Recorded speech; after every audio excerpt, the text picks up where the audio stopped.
December summer's a haze hanging red in the sky.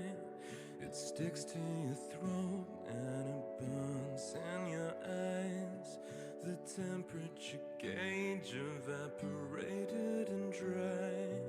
The radio plays, I try your phone one more time, and it's blazing apart.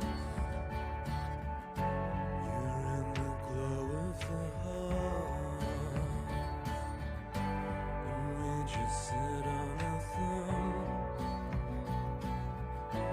until there's nothing but dust.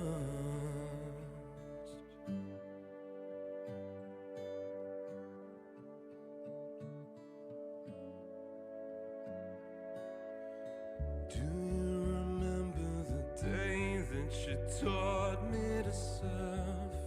The sound that I made when the wave kicked me off. Memories go up in flames, all it takes is a spark. Carried off on the wind as the sky turns dark, and it's blazing apart. You're in the glow of the heart, but we just sit on our thumbs until there's nothing but dust. Branches breaking like bones, floating embers from cyclones. I said I'd never leave you alone.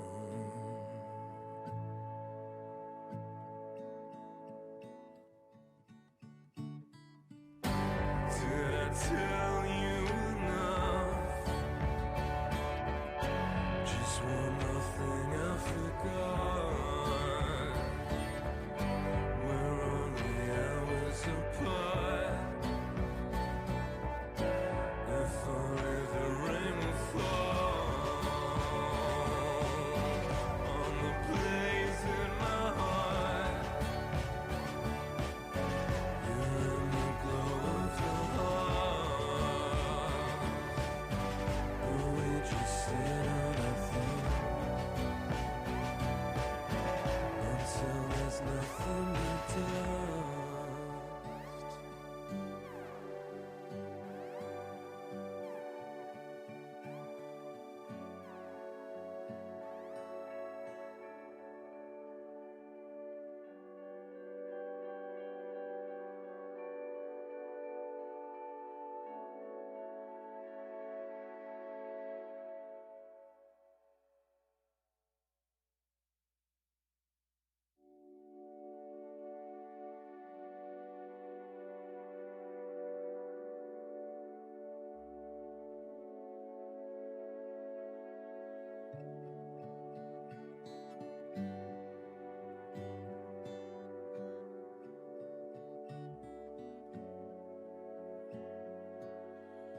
December summer's a haze hanging red in the sky.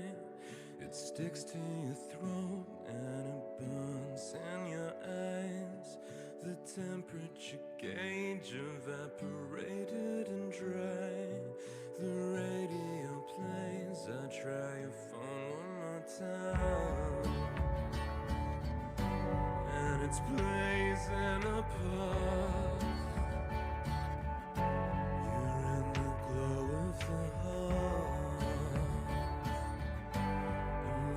Sit on our thumbs until there's nothing but dust.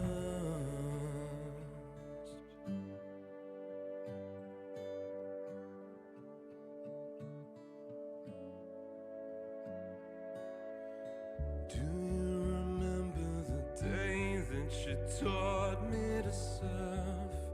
The sound that I made when the wave kicked me off. Memories go up in flames, all it takes is a spark. Carried off on the wind as the sky turns dark, and it's blazing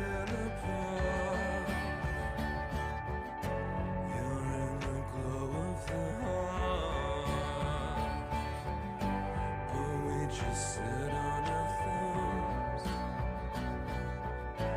until there's nothing but dust. Branches breaking like bones, floating embers from cyclones. I said I'd never leave you alone.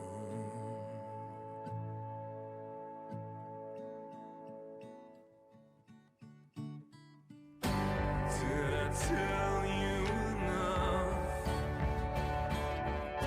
Just one more thing I forgot. We're only hours apart. If only the rain will fall on the blaze in my heart. You're in the glow of the heart. The way just sit on our thing until there's nothing but dust.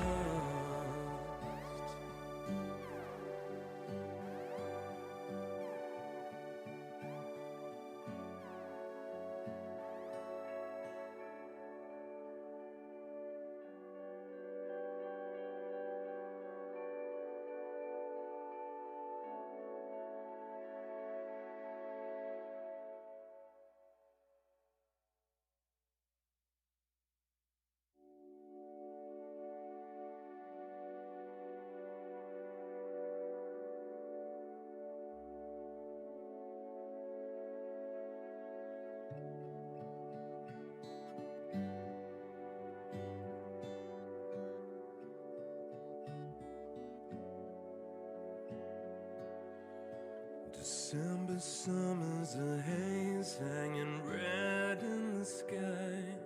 It sticks to your throat and it burns in your eyes. The temperature gauge evaporated and dry. The radio plays, I try your phone one more time, and it's blazing apart.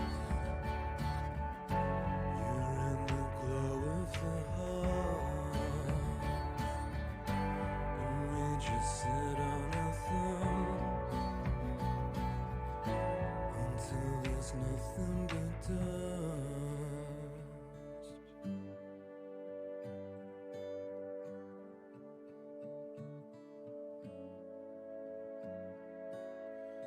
Do you remember the day that you taught me to surf? The sound that I made when the wave kicked me off. Memories go up in flames, all it takes is a spark. Carried off on the wind as the sky turns dark. And it's blazing apart. You're in the glow of the heart, but we just sit on our thumbs until there's nothing but dust. Branches breaking like bones, floating embers from cyclones. I said I'd never leave you alone.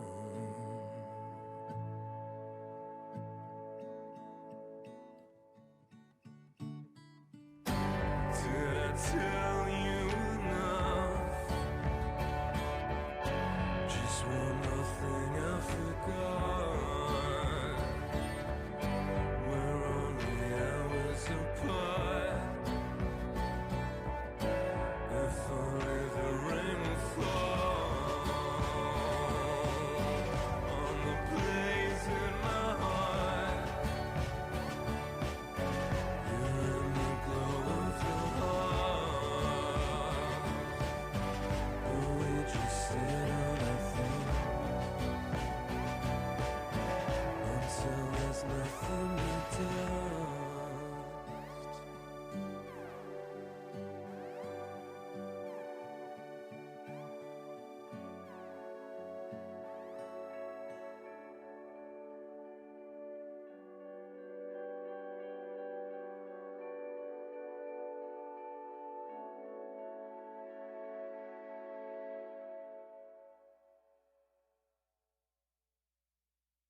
December summer's a haze hanging red in the sky.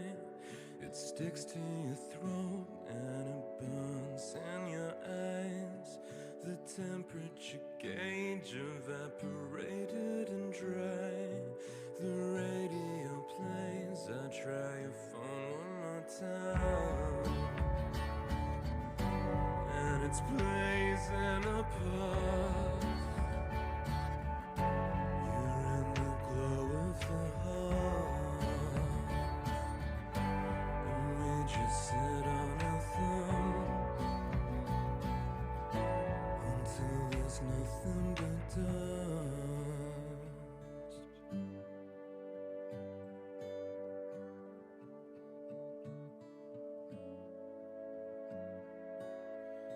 Do you remember the day that you taught me to surf? The sound that I made when the wave kicked me off. Memories go up in flames, all it takes is a spark. Carried off on the wind as the sky turns dark, and it's blazing apart.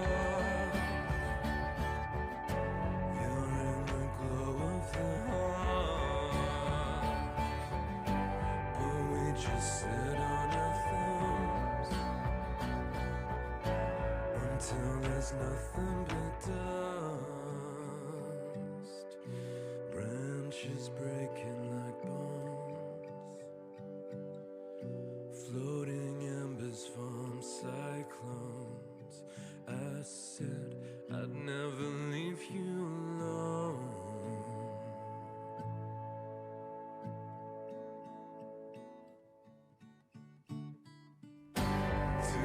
Tell you enough, just one more thing I forgot. We're only hours apart. If only the rain will fall on the blaze in my heart. You're in the glow of the heart. Just sit on our thumb until there's nothing but dust.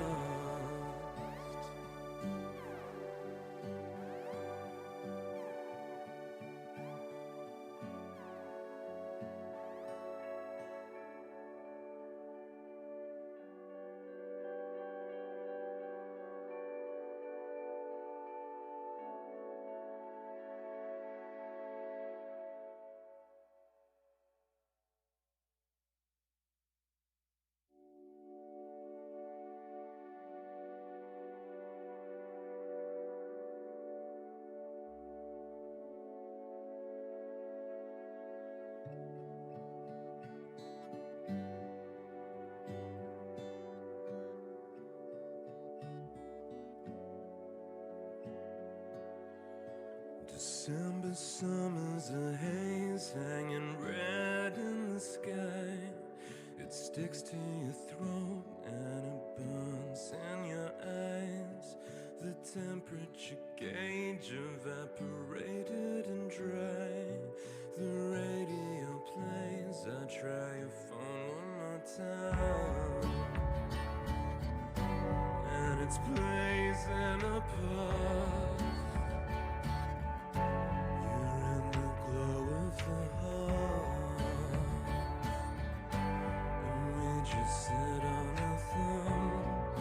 We're about to go live. How exciting. Are we there yet? Are we kicking off? Go, go, go. All right. Hello. You've all heard me introduce myself, some of you, but I'll do it again. Hello, Yama. My name is Edie Shepherd. I'm a proud Wiradjuri and Noongar woman. I'm the organising co-director for the Get Up election campaign, and I'm normally a senior organiser in the First Nations Justice team at Get Up. And tonight we've got pretty exciting stuff in store. We have a big, bad, COVID-safe hybrid candidates forum that we're doing in a bit of a reverse format tonight. So we've got people calling in on Crowdcast. We've also got a room full of folks ready and chomping at the bit to ask questions. I myself am calling in from Wurundjeri country down in Melbourne. I'm on Zoom, COVID, very unfriendly. But before we get into anything else, I'd like to pass over to Bettina Tierman to acknowledge and welcome us to country. Thanks, Edie. Hi, everybody. I'm Bettina Tiemann from Complete Business Solutions and II Hub, the venue here in Cairns that's hosting tonight's event. As an Aboriginal businesswoman and entrepreneur, I would like to pay our acknowledgement and respects to traditional owners, past, present and emerging, for the grounds in which we meet on today. That is of the Gimuy, Wallabara and Yidinji mob. However, in my acknowledgements of country, I pay my respects to all traditional owners around our country, because we work with many nations across Australia, including Torres Strait. So welcome to the venue, and thank you for introducing me to a strange room setup. So it's very strange sitting in the front of the bus, but yeah, thank you. And sorry, my country, my mob, I'm actually one of the blonde hair, blue-eyed black fellas of Tasmania. So I have fair skin and I'm often doubted as being Aboriginal. So I'm a very proud woman, Aboriginal woman, but now based in Far North Queensland. Thanks so much, Bettina, and thanks for that welcome and acknowledgement of country here today. My name is Lucy. I am the director at the Cairns and Far North Environment Centre, one of the great organisations that's here today, and I will be the MC in the room this evening. So I'll be doing what Edie's doing, but hustling people in person on the bus here in Cairns. So tonight we're really excited to be not only holding a unique candidates forum in the way of it being on Zoom, and also a bit reverse where we hear from community, but also addressing a really broad range of different issues. To have a candidates forum about culture, climate and health is really unique, and I think it represents a really unique and diverse community and a passionate community that we have here in Far North Queensland. So tonight we're going to be welcoming different representatives of organisations and up here in Far North Queensland to come and join us at the front. Those folk will tell a little bit of a story about themselves and the issues that are important to them before asking a question. And we might have one or two people do that before going to our candidates for a response. Timekeeping, as Edie mentioned earlier, is really important tonight because up here in Far North Queensland, we've got a lot of questions. So we want to make sure our community is heard and we want to make sure our candidates have the opportunity to let us know what their policies and ideas are. So in the essence of keeping to good time, we will be, I think, going back to Edie so that you can tell us a little bit more about what's happening online and let the candidates introduce themselves.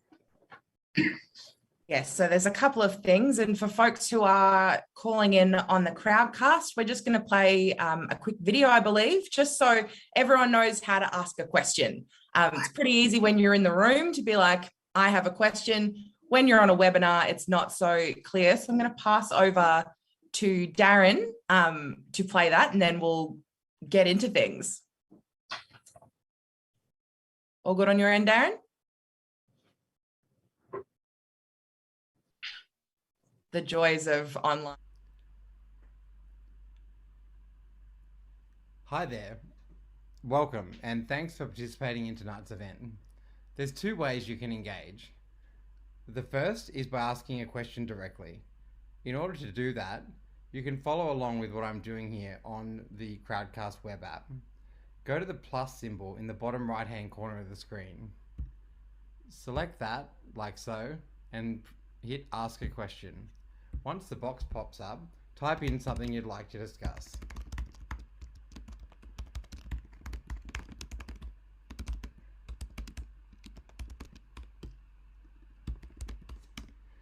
Once you've submitted a question, it'll go through to everyone at the event. They'll be able to engage with it, upvote it, and one of our moderators will get to it throughout the night. The other way you can engage is by chatting. The chat will be open for all participants to discuss what's happening and to ask questions. This is the box in the bottom right hand corner, just under the say hello sign. In order to chat, just type here and others will read what you say and hopefully respond. Thank you.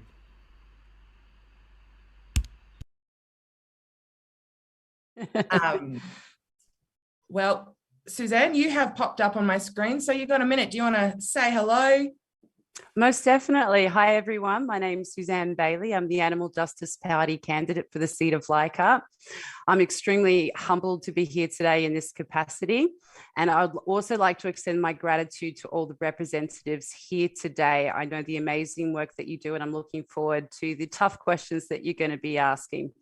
The Animal Justice Party, one of the reasons why I'm running is because we can actually imagine a world where animals and people live together in harmony with our planet, a world where we ensure the health of ourselves, our children, our planet, and animals. This is the world that we can imagine, but in order to make it happen, we need political representation.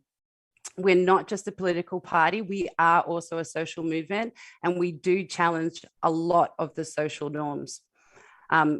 So I'd like to say thank you to everybody because we're conscious of time, and I look forward to the questions where I'll tell you a little bit more about myself and the party and the policies that we have. Thank you. Deadly. Thanks, Suzanne. Can I just say that was bang on 1 minute, which is incredible. I wrote a 5 to 10 minute speech before. I spent all day, I rewrote it 3 times, and I was relieved when it was only a minute, but plenty of time for that. Next, I'm going to pass over to Arnie Pat O'Shane. You want to say hello? Hi, folks.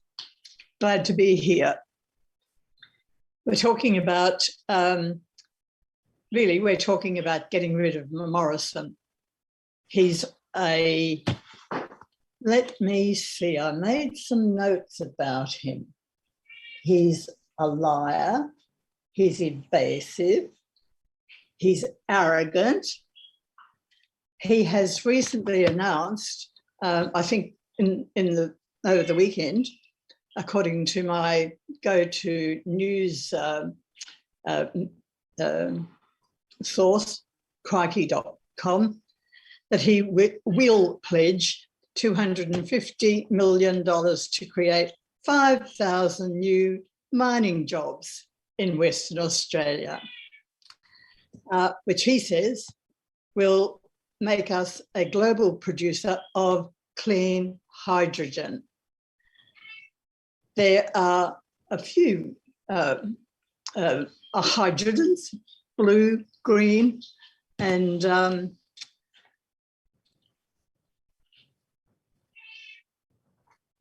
the blue is made using coal and gas, which is the most hydrogen that we produce. Nothing about dealing with climate action or climate change whatsoever.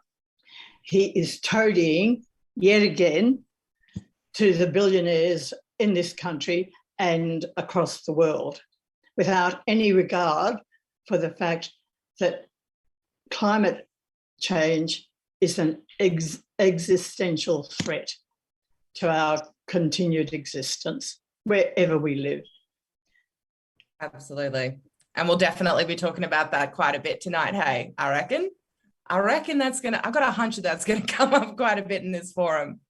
And I'm really sorry to cut you off, but we've got to keep to time because there's so many questions. So next up, I'm going to throw to you, Philip. How you doing?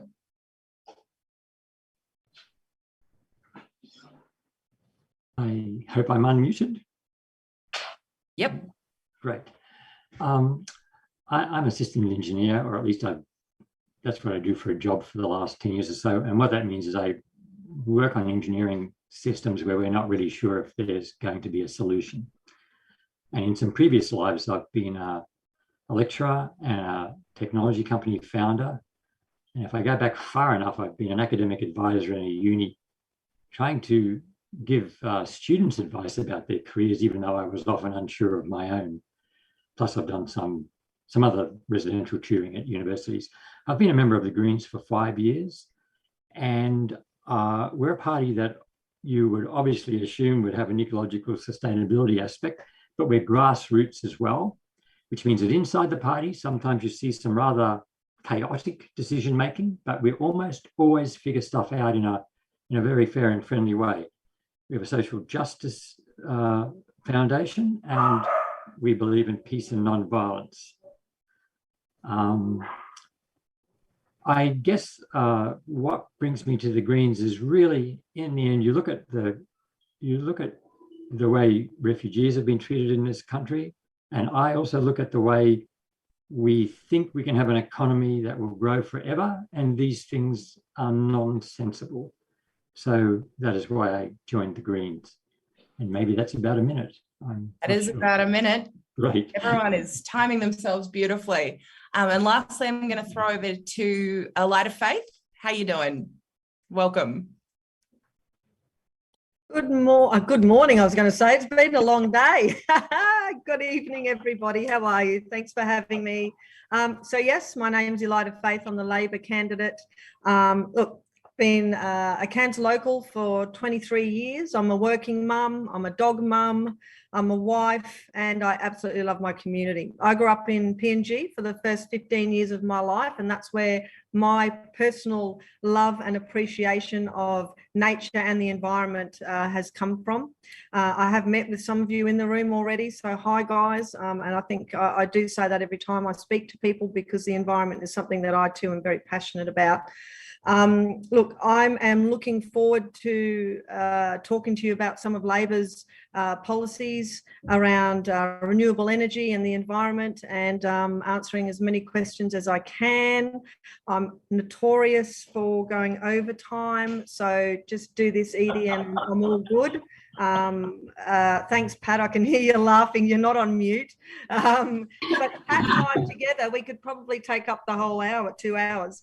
But look, folks, thank you so much for having me. Thank you for inviting me. I think we all have the same, passion and drive, is that we want to see a government that is actually going to step up and do something about the environment, about protecting our beautiful environment. And for us that live up here in Far North Queensland, we live in one of the best places in Australia. We've got 2 World Heritage listed areas, and we need, and as Pat said, we need to get rid of the Morrison government. So I'm with you on that one, Pat. And I'll hand back to you, Edie. Deadly, thank you. So we've all heard from 4 pretty staunch candidates. They all know why they're here, what they're doing, who they're fighting to represent. And you might have noticed that we have a glaring missing fella. We have invited him. He has not replied, and yet he likes to talk about us. He's been talking about us quite a bit in the media lately. Warren Entsch, where is he? We have a range of people who have travelled far and wide, up from the Cape down to Cairns, and he has not deigned to grace us with his presence. So I think it's worth naming Warren Entsch.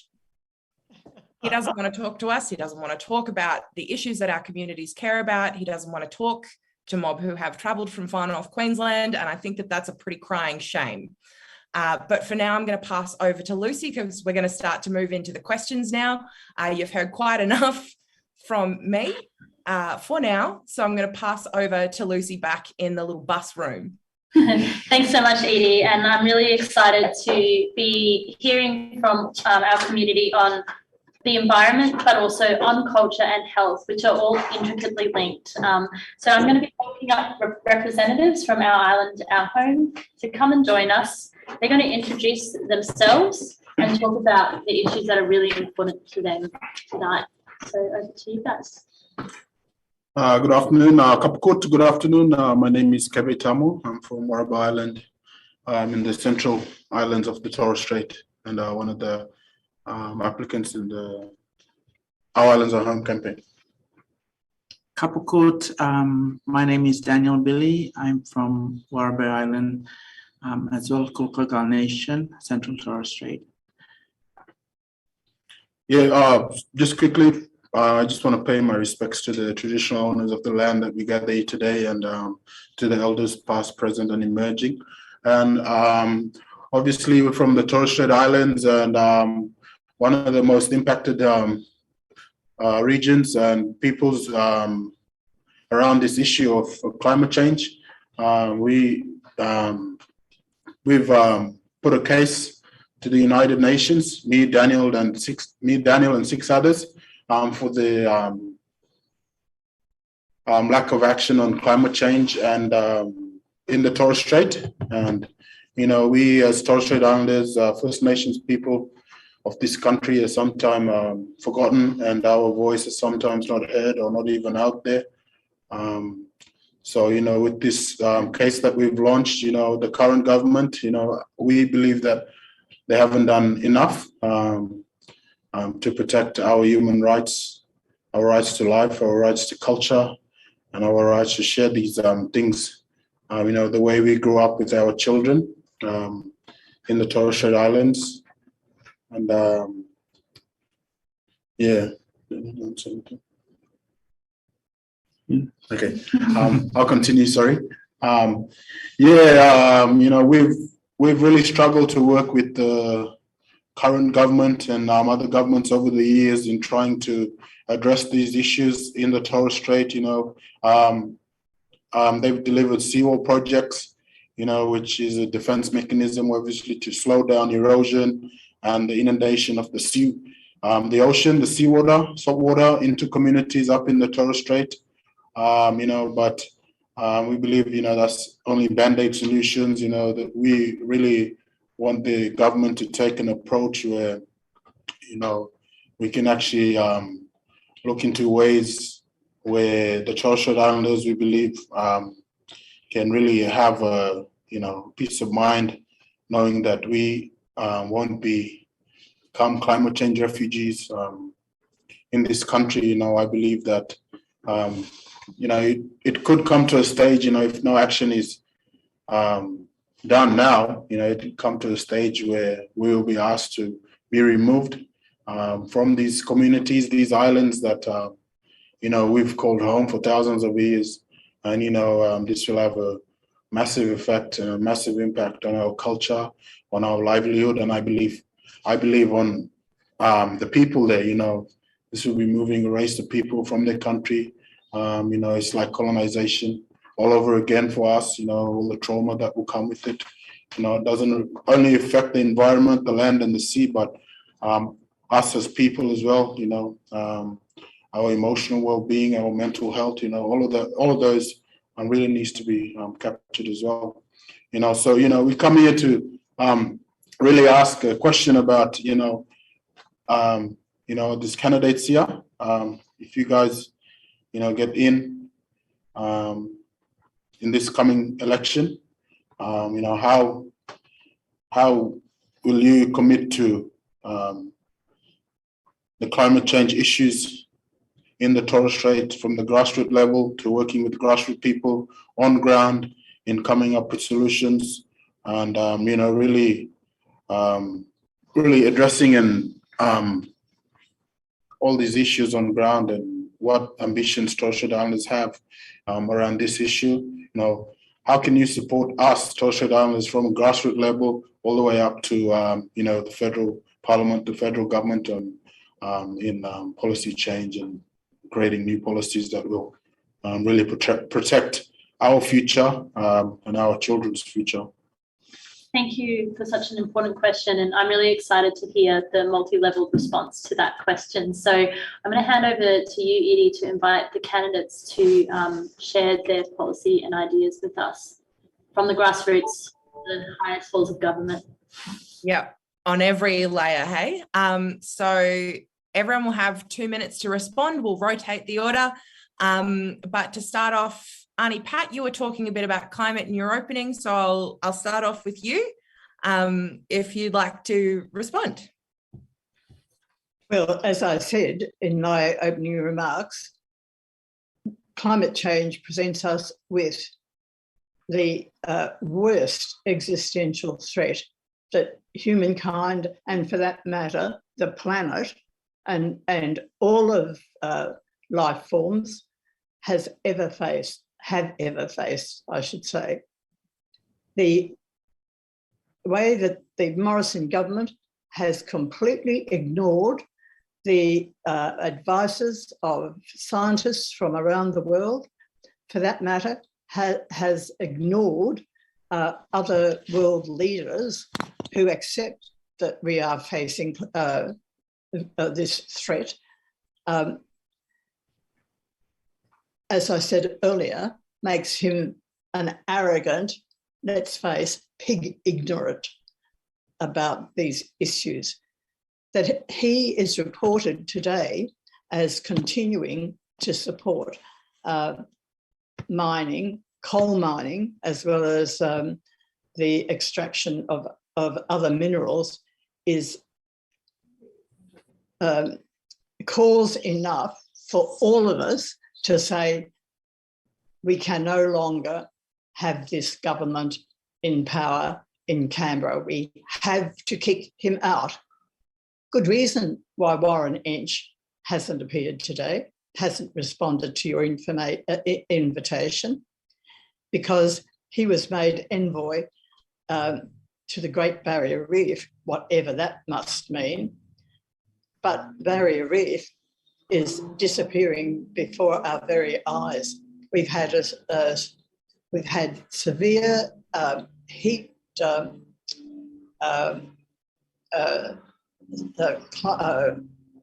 incidents up here in Far North Queensland. Our rains, the summer rains, failed us, and the heating in the Barrier Reef has destroyed a great deal of it.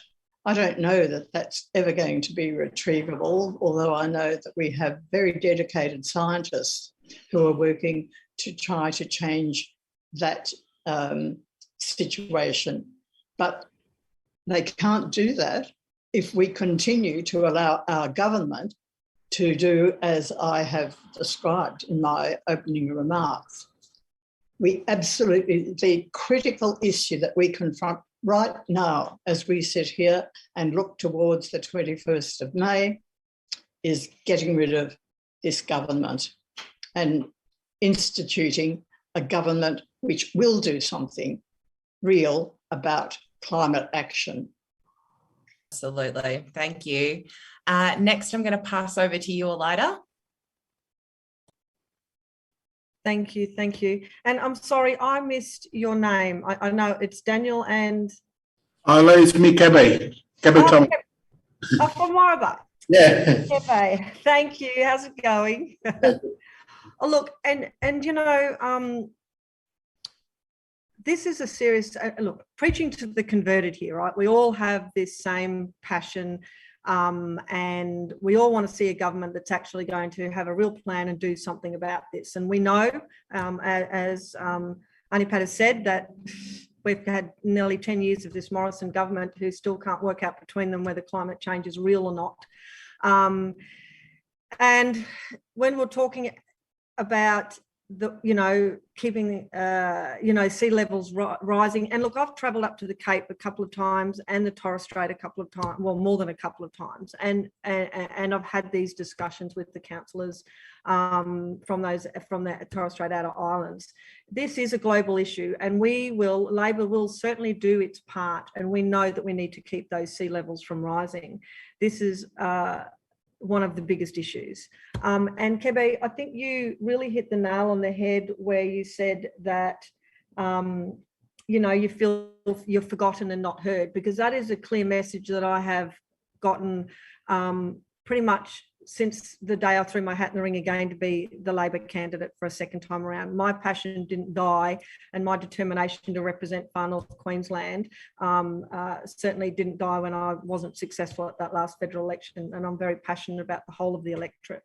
And I think one of the most important things for me, if I am successful at the upcoming federal election and all the stars align and all my fingers and toes are crossed, is that one thing that I believe in very strongly is that consultation.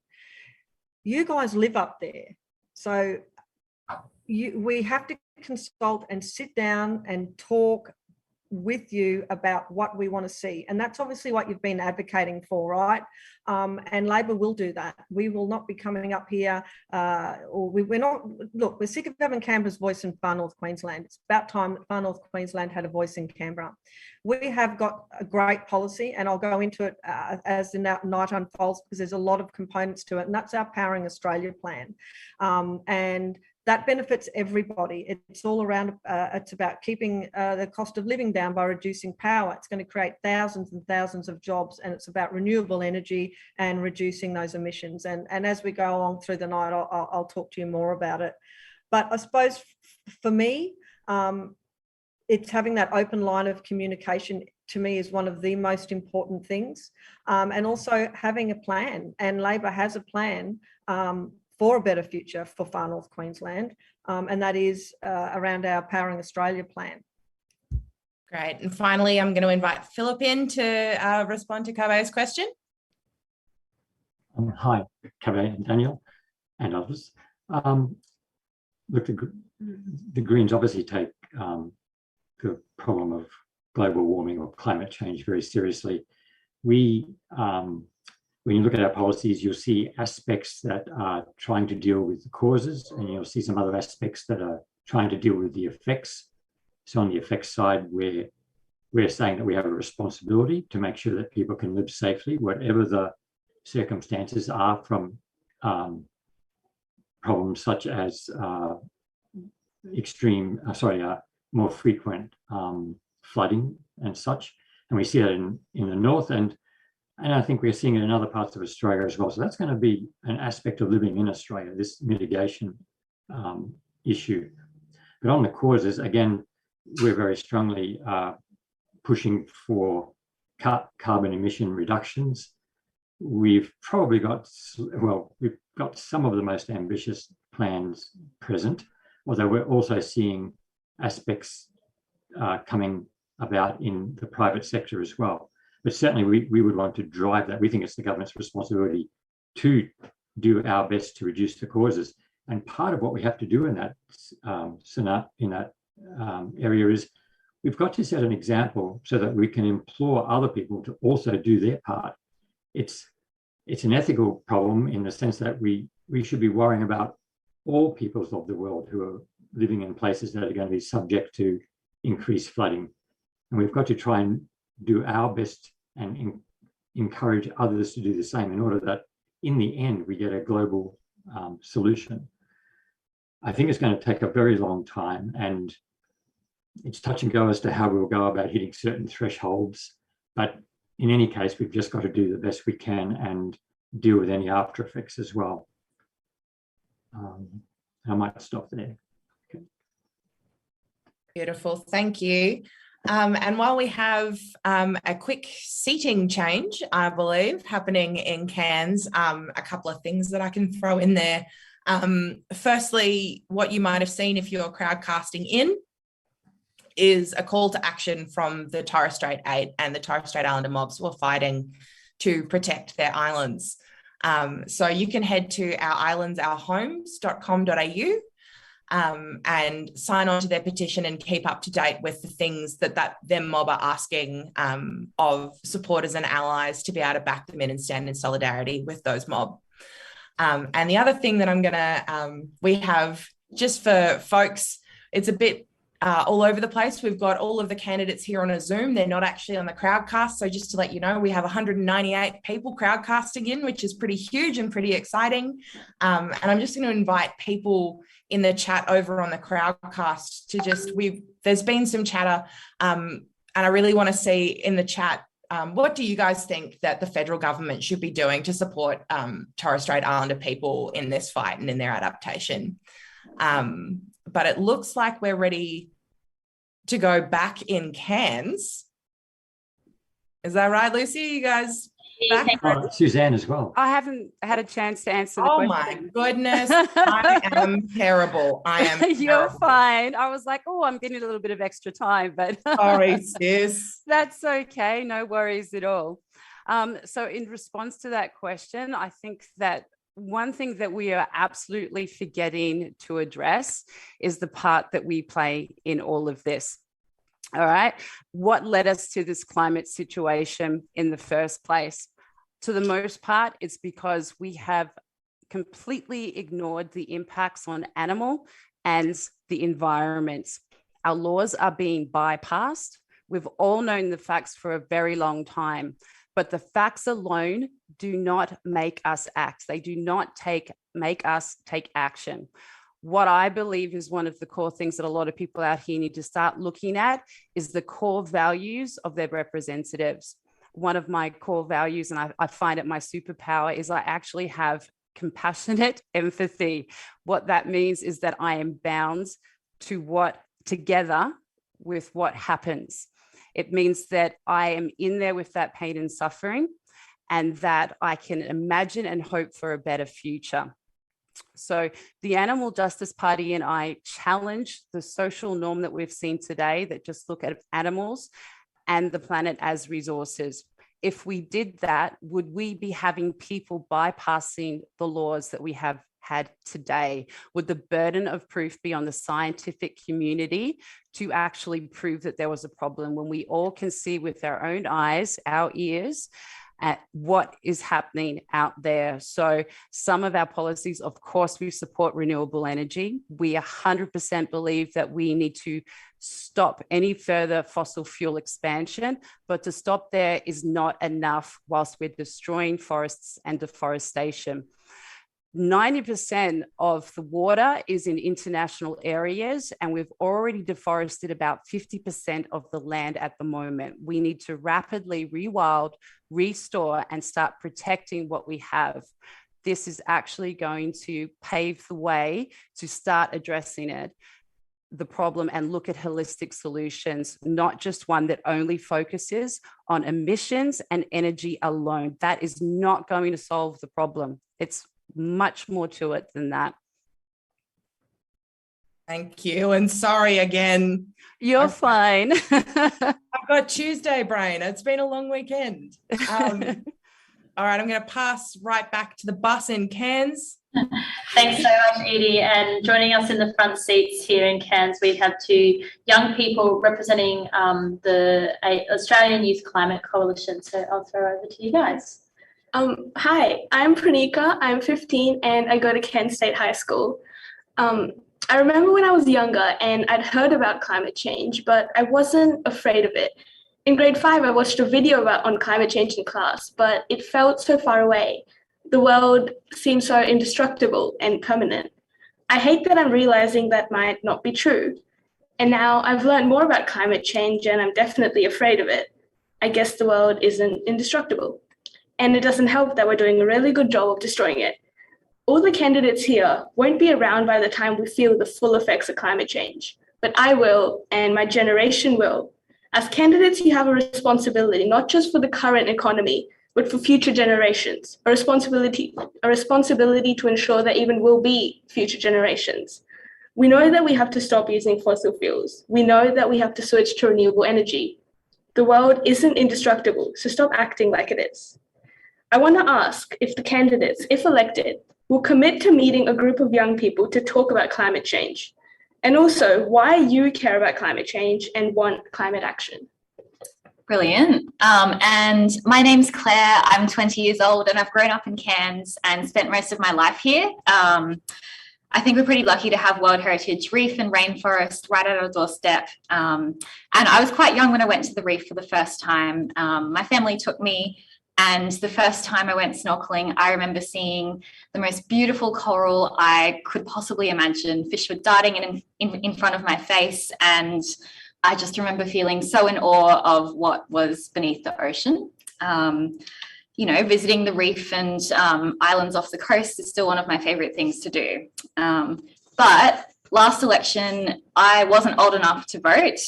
I am this election, which is really exciting. Last election, I started organising climate strikes, and I was studying a Bachelor of Science, majoring in zoology and ecology. But halfway into that degree, I sort of realised that, you know, we have all the science that we need to act on climate change, but what we were lacking was the political will. And so I really realised that climate change was an issue. And we know that climate change is accelerated by the burning of fossil fuels, and we know what the impacts of human-caused climate change looks like. It's like more severe floods and fires and extreme weather events that devastate people's lives. I feel really anxious when I see heat wave warnings in Cairns because, you know, the reef's had enough coral bleachings up and down the coast, and also heat is a huge and deadly problem for people up here in Far North Queensland. So my question to the candidates is around subsidies. So climate change is caused by fossil fuels, and recent analysis shows that Australian fossil fuel subsidies hit $10.3 billion in the period of 2020 to 2021.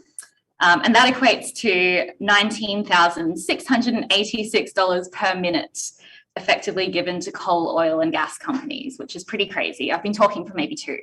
So I'd like to know, will the candidates commit to no new public subsidies to coal, oil and gas, and a phase out of existing subsidies and tax breaks for fossil fuels by 2024?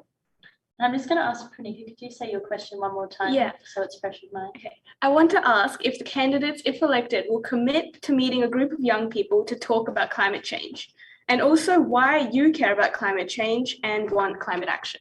That's our refresher. Back to you, Edie. All right, I'm going to kick us off with you, Philip. Take us away.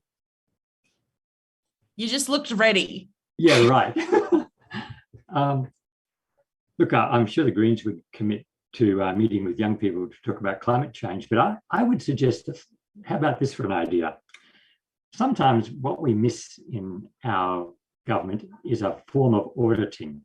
It's when some politician or some party says they're going to do something and then they just walk away from the promise.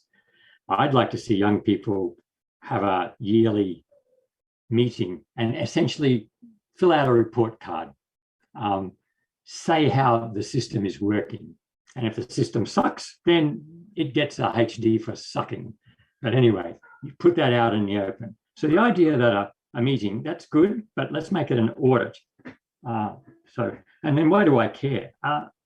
Look, the engineer part of me says it's unethical to design systems that ruin the life of future people. Like, how can that possibly be a reasonable thing to do? But we've had an industrial mindset since probably when steam engines started, where people just figured they could throw the stuff they didn't want out into the environment. And that became the norm. In fact, that's why it's so hard at the moment to start pulling behaviors and the way people design systems back into a more, sustainable form. But it has to happen. And various people are doing that. I used to be quite sad, actually, when I thought about this. But to tell you the truth, in the last 6 months, I've actually become a little bit more optimistic that we will move forward and achieve some reasonable reductions in CO2 emissions to do some of the things we need to do. It won't necessarily be enough right away, but I can see a path in the next 10 years where, for example, our power systems will simply not be coal-fired because there will be cheaper alternatives. And even if we can't have a government that forces this to happen, I think the market will do it. And some of the takeover bids this year have been an example. Back on the other question, I'm pretty, look, I'd have to check the fine details in the green policies, but I'm pretty sure we are committed to getting rid of subsidies for coal and gas.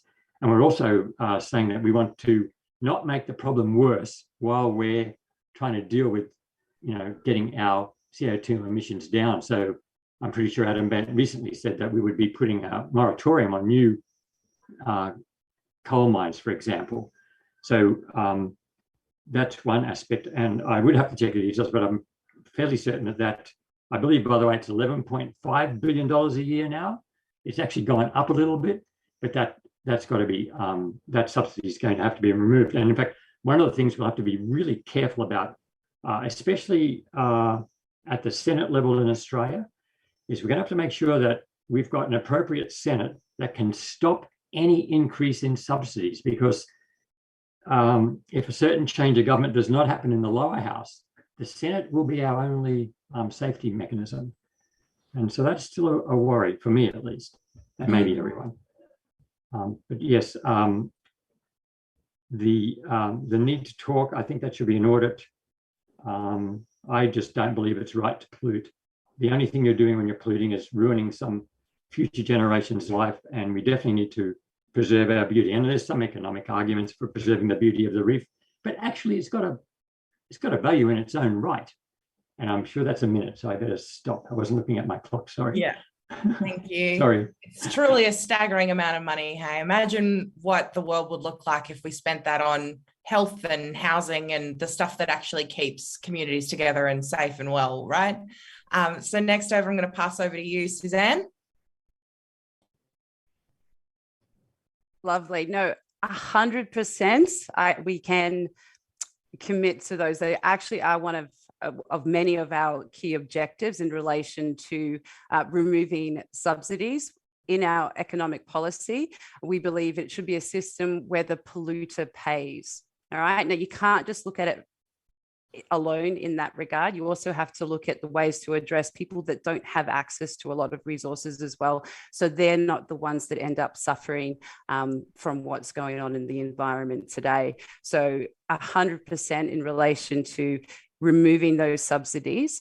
In relation to the timing of it, I'd be lying if I said I myself alone could do it and make that happen through government, which is why it's essential for everyone to look at getting more people into government that actually have the core values that represent everybody else.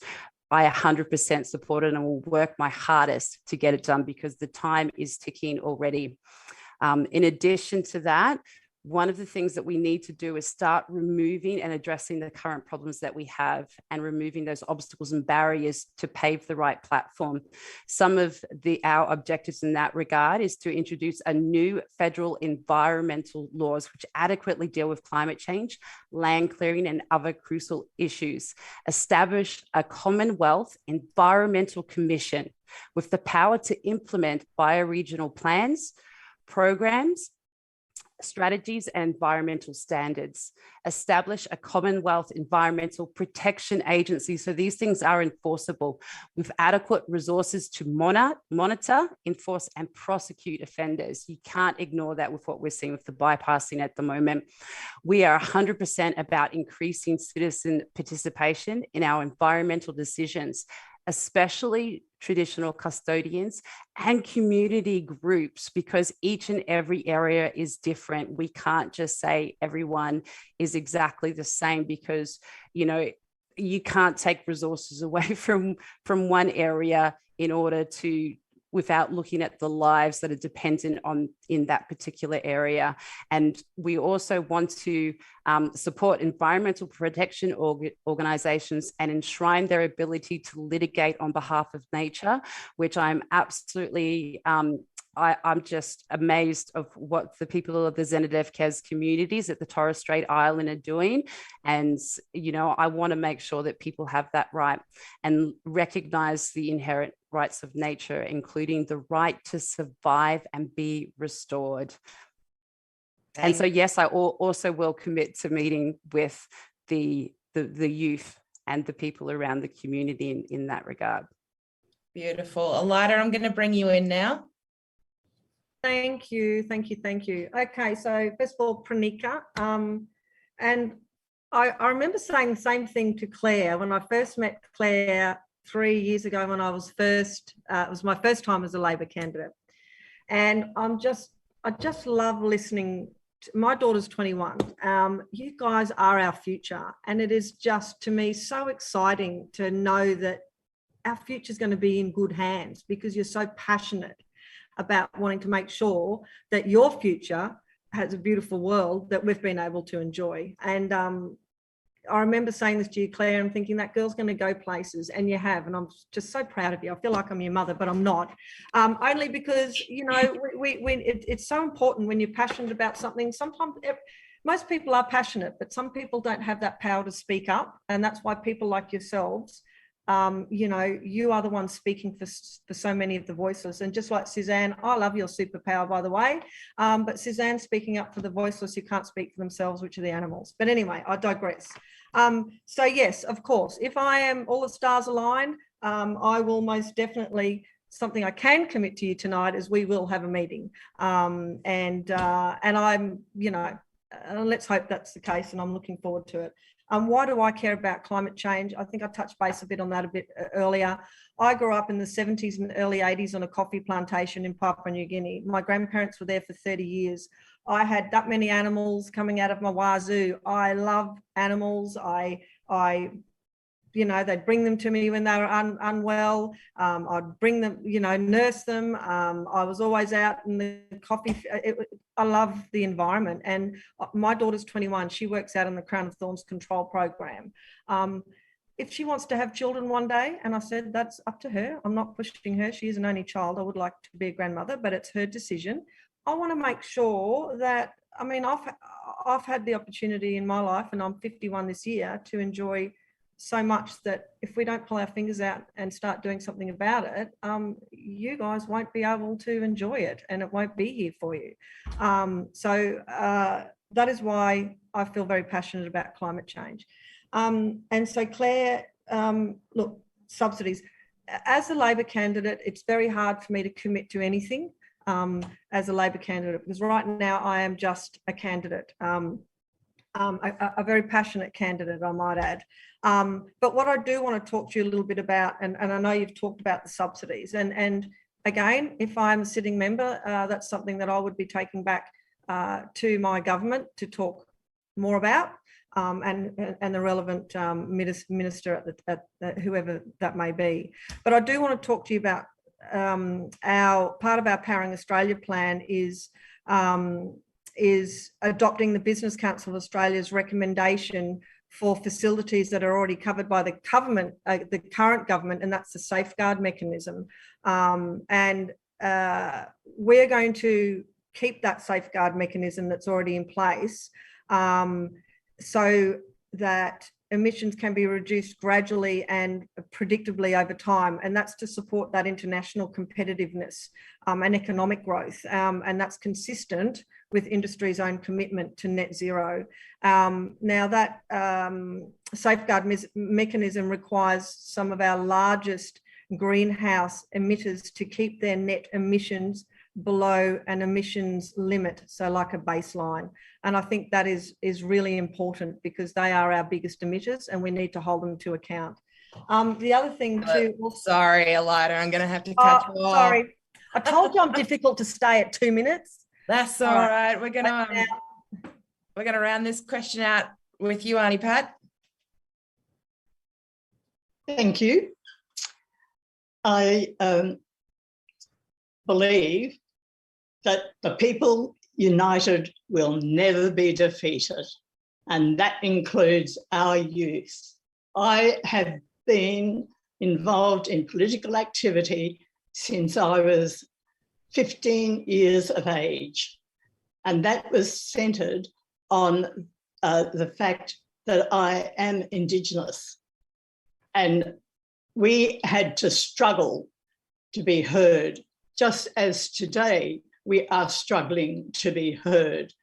The governments of that day had no regard for Indigenous rights and other issues of justice. Absolutely none.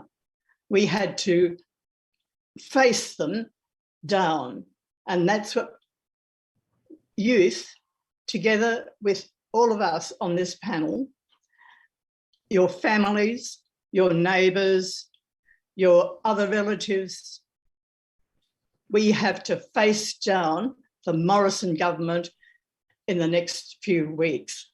Don't hesitate. We are lost if we hesitate. We need to demand that they get out. We have to ensure that they get out. We have to stop their corruption.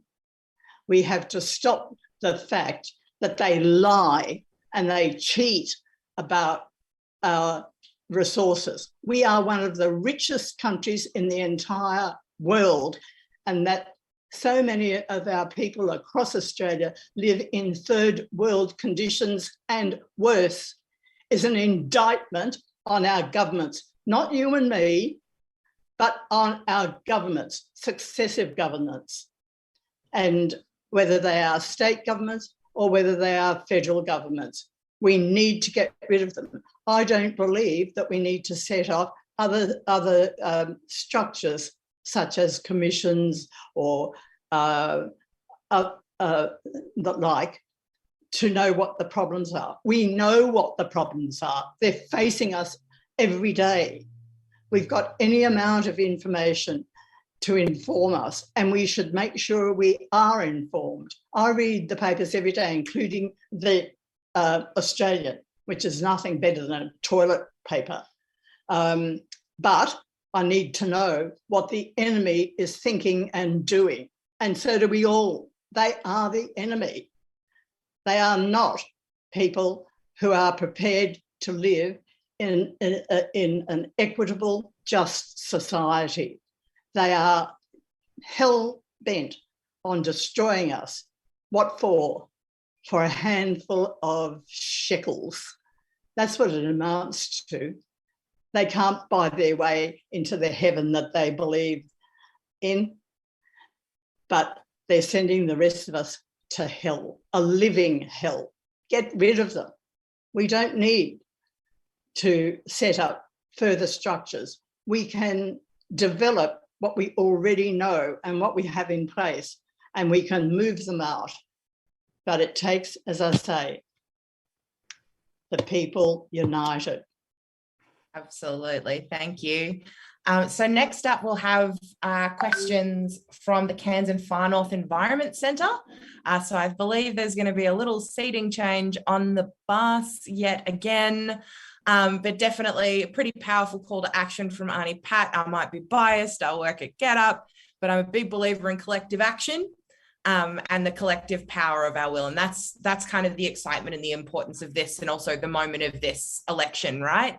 Now is the time that we can come together, collectivize what it is and the demands that we want to see in the world that we want to live in, and actually use our vote to power that. This is an election is not the only time that we can create enormous change, but now is the time that we've got captured, politics is captured in the zeitgeist of the world, and now is the time that we can really start to push for those big, bold plans of how we actually make the world fairer and just and equitable and livable for us all.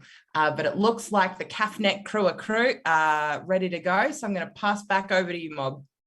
Thanks so much, Edie, and I'm really excited to welcome two of the people that I get to regularly work with here in Cairns. So over to you guys. All right, well, my name is John, and I've been doing a lot of door knocking with the CAFNet campaign. So hearing lots of conversations, what everybody across Cairns is thinking about. Through that, I've joined one of our local climate action groups here in Cairns North. And I'm also involved with the local Parents for Climate Change Action branch. I'm a high school teacher, and through these different hats, I get to hear from youth, parents, and the local community. So I get to hear many views about how people are feeling about the climate change which we're experiencing now. And what I hear is fear that the path that we're on is going to devastate us, frustration that we've been shouting about this for decades, that nothing's changing, but also a kind of hope. Doing that door knocking and speaking to people, everybody knows somebody who's involved in the current floods. That's the human face of climate. But so too is the small things. The students that I teach having to cancel school sport because we're having a current heat wave, and we're going to get more and more of this. Parents feel frustrated because we can see the urgency of this and feel that it's so important for our children to have a viable future. But we can't control that ourselves. New gas and coal projects that are being approved by Australia are the equivalent to the world's aviation industry outputs twice over. The parents always are discussing, how do we tell that to our kids? How do we tell them that the path that we're on is going to head them towards something like 2 or 2.5 degrees of catastrophic warming? And we try to avoid the doom and focus in on the hope. That's where the young leaders in this room are inspiring. And one of those inspiring young people was Anjali Sharma and the group that took the Australian government to court and initially won that there is a duty of care for approving new projects. That was appealed on quite technical grounds about particular roles. But what Anjali Sharma says was that even though the federal courts rejected that duty of care to protect future generations, that there's still a moral obligation. And the IPCC has said that the window isn't quite closed. So my question is to that. Given that the experts tell us we've only got this narrow window remaining for urgent action to keep warming below 1.5 degrees Celsius, we've got to get down to 0 by 25 for that. How do you reassure parents that you're going to deliver on this moral obligation to secure a future in which our children not just survive, but can thrive? Thanks, John. Good day, everyone.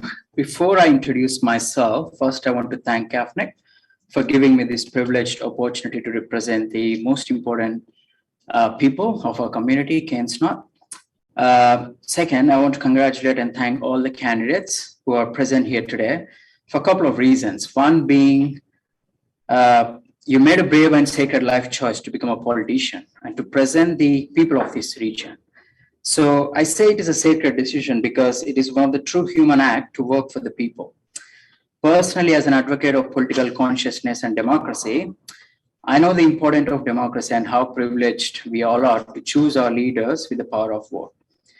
We are more than privileged to live in a democratic part of the world when the other side of the world is sacrificing every ounce of their blood to save their democracy. Second, it is a brave decision to serve the people because it is not an easy job. In fact, it is one of the most complex jobs that I know. I believe many in this room agree with me. It is easy to blame leaders, but it is also a very brave decision to become a leader. Today, you made a decision to listen to your people through this platform. I believe this is the first act of leadership, even though you all know in your heart that today is not going to be a cakewalk. So congratulations, all of you. Anyways, I'm Avinash from Cairns North. I'm a volunteer with CAFNEC and a climate action group facilitator for Cairns North community. I worked with the council on the United Nations Sustainable Development Goals project recently. I'm not sure how many of you are aware of those global goals. By the way, Australia ranked last in all 193 UN member countries. I repeat, last when it comes to climate action. So this project was focused on adopting UN SDGs in our development activities to promote and build a resilient Cairns in all kinds of aspects. Through this and my engagement with CAFNEC and other organizations, I realized the potential of this region not only to overcome the dangers that are posed by the climate change. So I have a question for you. How will you prepare our vulnerable communities to be resilient in the face of more frequent and extreme heat waves, flooding events, and storms that put our homes, businesses, and families at risk? Thanks to both of you, and to remind the candidates of John's question as well as that really pointed one about our community resilience is how are you going to reassure parents that our children have a future to thrive in and be proud of? So over to you, Edie. Great. And we're running slightly behind, so I'm going to become even more of a time tyrant. But Elida, I'm going to start off with you. Right, got the timer out, Edie. Okay. Hi, John. And it was Animash, was it? Avinash. Avinash. Sorry. Okay. How do I reassure parents? Look, we've had near a decade of this Morrison government's inaction when it comes to climate change and the environment. We all know that. Labor does have a plan, and that is our Powering Australia plan. And it's a plan that I'm very proud of. This is a plan that is going to create jobs, 604,000 jobs. It's going to bring down electricity bills, and it's going to keep us on track for net zero by 2050 by renewable energy. There's lots of components to this. And the reason why I'm talking about this is because it's a plan that's going to deliver for us to be able to move forward. We're going to upgrade the electricity grid, because when I'm out door knocking too, every weekend and most days, people are telling me that the cost of living is killing them, because we've seen real wages go backwards in this last decade and the cost of living is going up. Australian families are struggling. The Powering Australia plan is going to deliver create 604,000 jobs. 5 out of 6 of those jobs will be in regional Australia. We are going to provide financial support for measures that improve energy efficiency with existing industries. We are going to roll out 85 solar banks around the nation. We're going to install 400 community batteries, so people that don't have access to solar panels, like renters or apartment block owners, can also access that good, green, cheap energy. I've been able to secure a community battery here in Cairns North, which is fantastic. We're going to, as a government, we will demonstrate Commonwealth leadership by reducing the Australian Public Service's own emissions to net zero by 2030. And you're right, look, we had the world's largest climate conference. We were rated dead last, and it was embarrassing because we were asked to revisit our climate policy. It was an absolute embarrassment. We have a good policy, and that's the Powering Australia policy. We're going to work with large businesses to provide greater transparency, and we're going to make sure that we drive down those emissions. Awesome, thank you. Suzanne, you're up next. Those are some very, very tough questions indeed, especially because we know the reality of when we actually do reach a lot of these tipping points. A lot of the most vulnerable people in the community are going to struggle to adapt. I'm going to go back when you were referring to reassurance, and it's going to sound odd for me to say that's my superpower, which is the compassionate empathy. I am in here with you. I am not seeing it as someone who is excluded from it. What we're seeing in the current government today, and I hear a lot of, and I want people to recognize, is the difference between that and tactical empathy. Tactical empathy is when they're going to tell you what you want to hear. They understand, they want to provide it so that they can continue to be elected and to continue so that they can be successful and get what they want. Money can buy a lot of things. They're going to be safe and fine in a particular situation. Now, a lot of people are going to hate what I'm going to say, but that's where I have my biggest strength and courage, is in that honesty. And sometimes it requires you to be unpopular in order to actually take a side and stand for something that matters. And we can all agree that right now we are facing an extreme problem. It's not just what Australia does, it's what happens over in other countries as well. So one of the other biggest things that the Animal Justice Party and I believe in is being a good global citizen. I heard before where people say it's about the economy that we need to look. Yes, it's very important, but I look at the wealth of a country by its health, the quality of life, the fact that there is equality within. We will always fight for oppression. Our core values are kindness, equality, and rationality, and non-violence. So in some ways, if you have elected officials that are in Parliament with those core values, it's a lot easier to reassure the families and the children that if something can be done, we're going to work towards it. In relation to, have I missed a part of the question? No, but I'm going to have to move us on. Sorry. I know. I figured I was going over. I do apologize. That's all right, Annie. So much to say in so little time. So much. Annie Pat. Well, I don't quite agree with Suzanne. My message to you is, yes, think globally, act locally. And this is what we need to do. Right here in this area, there's the Daintree Forest. the most iconic tropical rainforest in the world. It is the oldest.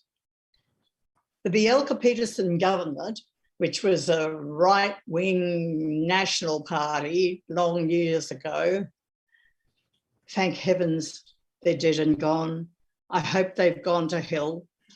They believe in the hellfires, so they deserve to go there. I don't believe in that kind of nonsense. But what I'm saying about them was they alienated portions of the Daintree forest, which were then divided into building blocks for people with lots of money. And actually, I have to say, as a Eastern Kuku-Yalanji woman, that I am determined we get our forests back. It's my homeland. I was actually born in the Daintree forest almost 81 years ago. And I'm not giving it up without one bloody difficult fight. But I've got the passion to fight that fight. Now, I know that similar forests, such as in Brazil, are being destroyed by huge amounts because of a really aggressive leader of that country. And we can't, the only way that we can cope with or kick back against what is happening in other countries as a consequence of these destructive practices of governments and against climate change is if we put our efforts into not only saving them, but restoring the same types of environments here in this country and protecting our wildlife. Taking action against on a global scale is beyond us, to be honest. Utterly, but totally beyond us. We have to focus here to make the changes we want to see and be. Deadly, thank you. And finally, over to you, Philip. Hi again. Back on the question of how do we reassure parents? Well, I'm looking at this from the point of view of a parent, and here's my current cunning plan. I don't know how it's going to turn out, but I have a 7-year-old. Do I want him to worry about climate change right now? At the moment, I don't. But on the other hand, I think when he gets to secondary school, I'll be encouraging him to start taking actions that relate to mitigation. I want him to start joining groups that plant trees. I want him to perhaps study ethics. And then at the very end of that school, I'm probably going to be a painful parent, but I want this little fellow to become good at public speaking. And in fact, I want to turn him into an activist. That's probably what I want to do. And but the idea that a child can engage in doing things that help rehabilitate the environment, my understanding is that that does have benefits for the child. It allows them to feel like they're doing something to help reduce the scale of the problem. It may not, it might be a very, very small thing, but I think that aspect of having them do something for other people or do something for the environment, I think that's a very good thing to do. But how do you prepare the community to be resilient? I think it's very sad, that we did lose a pollution reduction scheme in this country. But anyway, that's where we are right now. And so we're having to deal with the issues of confronting relocation. And I'm pleased to see that the federal government just recently had both of its arms probably twisted and broken and eventually agreed to join the state government in some restoration activities in Brisbane, which I believe do include relocation, or at least purchase of the land. So for the first time in my life, I have seen an LNP government perform a relocation action relating to climate change. They maybe don't understand that's what they've done. Probably they do, and it just took ages to agree, but it's finally happened. And obviously we're going to have to keep an eye on what's happening up in the north of the state as well. And I think the other aspect about living in a warmer climate is, in the case of, for example, social housing in Cairns, maintenance, and in fact, making sure that some of those homes have air conditioning, just the really basics are going to start becoming really essential. So heat mitigation, if you like, sea level rise mitigation, we are just going to have to deal with it in order that those communities can at least live where they are for a while. I don't know how it's going to turn out in the end. And then in the longer term, I do think that a Commission Against Corruption is the antidote to a lot of the problems in the federal sphere.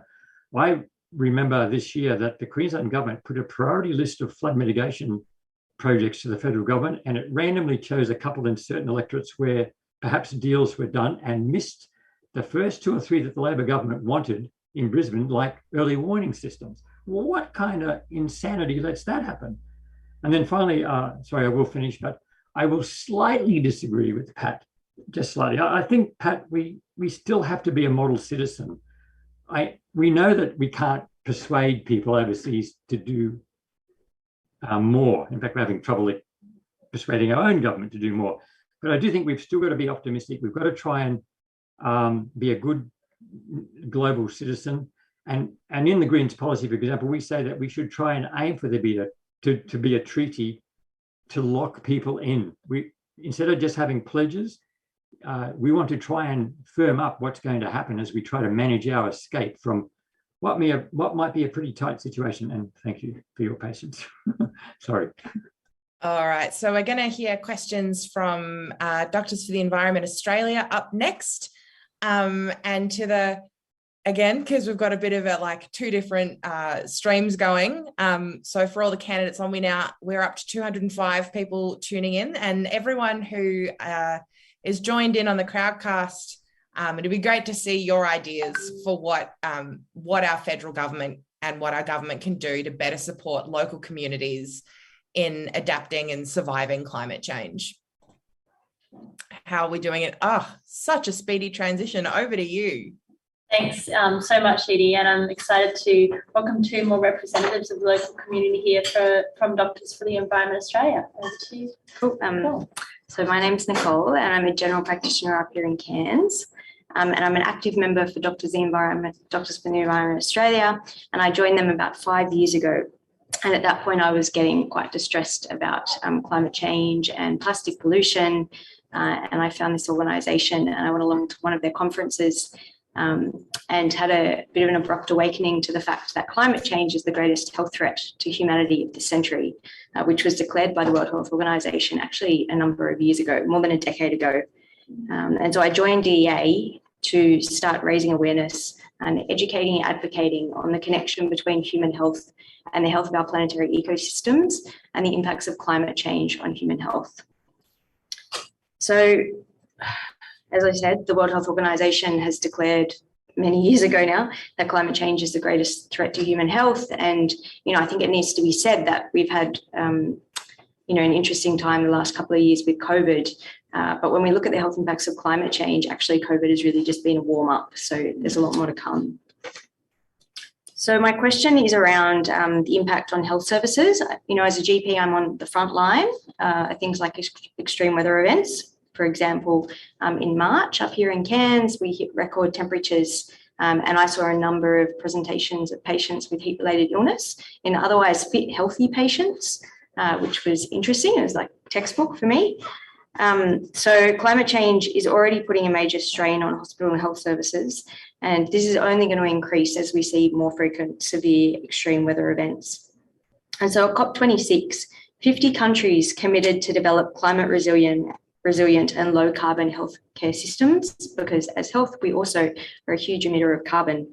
But actually at COP26, these 50 countries, Australia wasn't in that 50. So we have no plan around climate and the healthcare system. So can the candidates all please comment on whether they would introduce a national plan for climate change and health to ensure that our health workforce and services are able to manage these increased demands that we're expecting to see and already are seeing? Thanks, Nicole. Georgia, do you want to add anything? Yeah, so thank you so much for having us this evening. My name's Georgia Krause and I'm a final year medical student based here at Cairns Hospital. I'm a long-standing local to Cairns. I grew up here and I went to high school here, and I'm very passionate about health equity, social justice, and addressing the social determinants of health. So it's 2022 and fossil fuels are the new smoking when it comes to health. We now have very strong evidence that shows us that there's massive impacts on health impacts on fossil fuels, such as increasing rates of asthma in children, heart attacks, stroke, and increased complications in pregnancies. Yet we've heard tonight, again, that Australia is still lagging in our transition to renewable energy. And I'd like to ask all of the candidates here tonight, what will your party do to transition us to electric vehicles and to renewable energy? And what policies do your parties have, and how will you implement those? Thank you, Georgia. Nicole, I'm going to throw straight to you, Edie, because I think those questions were clear and loud. Yeah. Suzanne, do you want to kick us off? Lovely.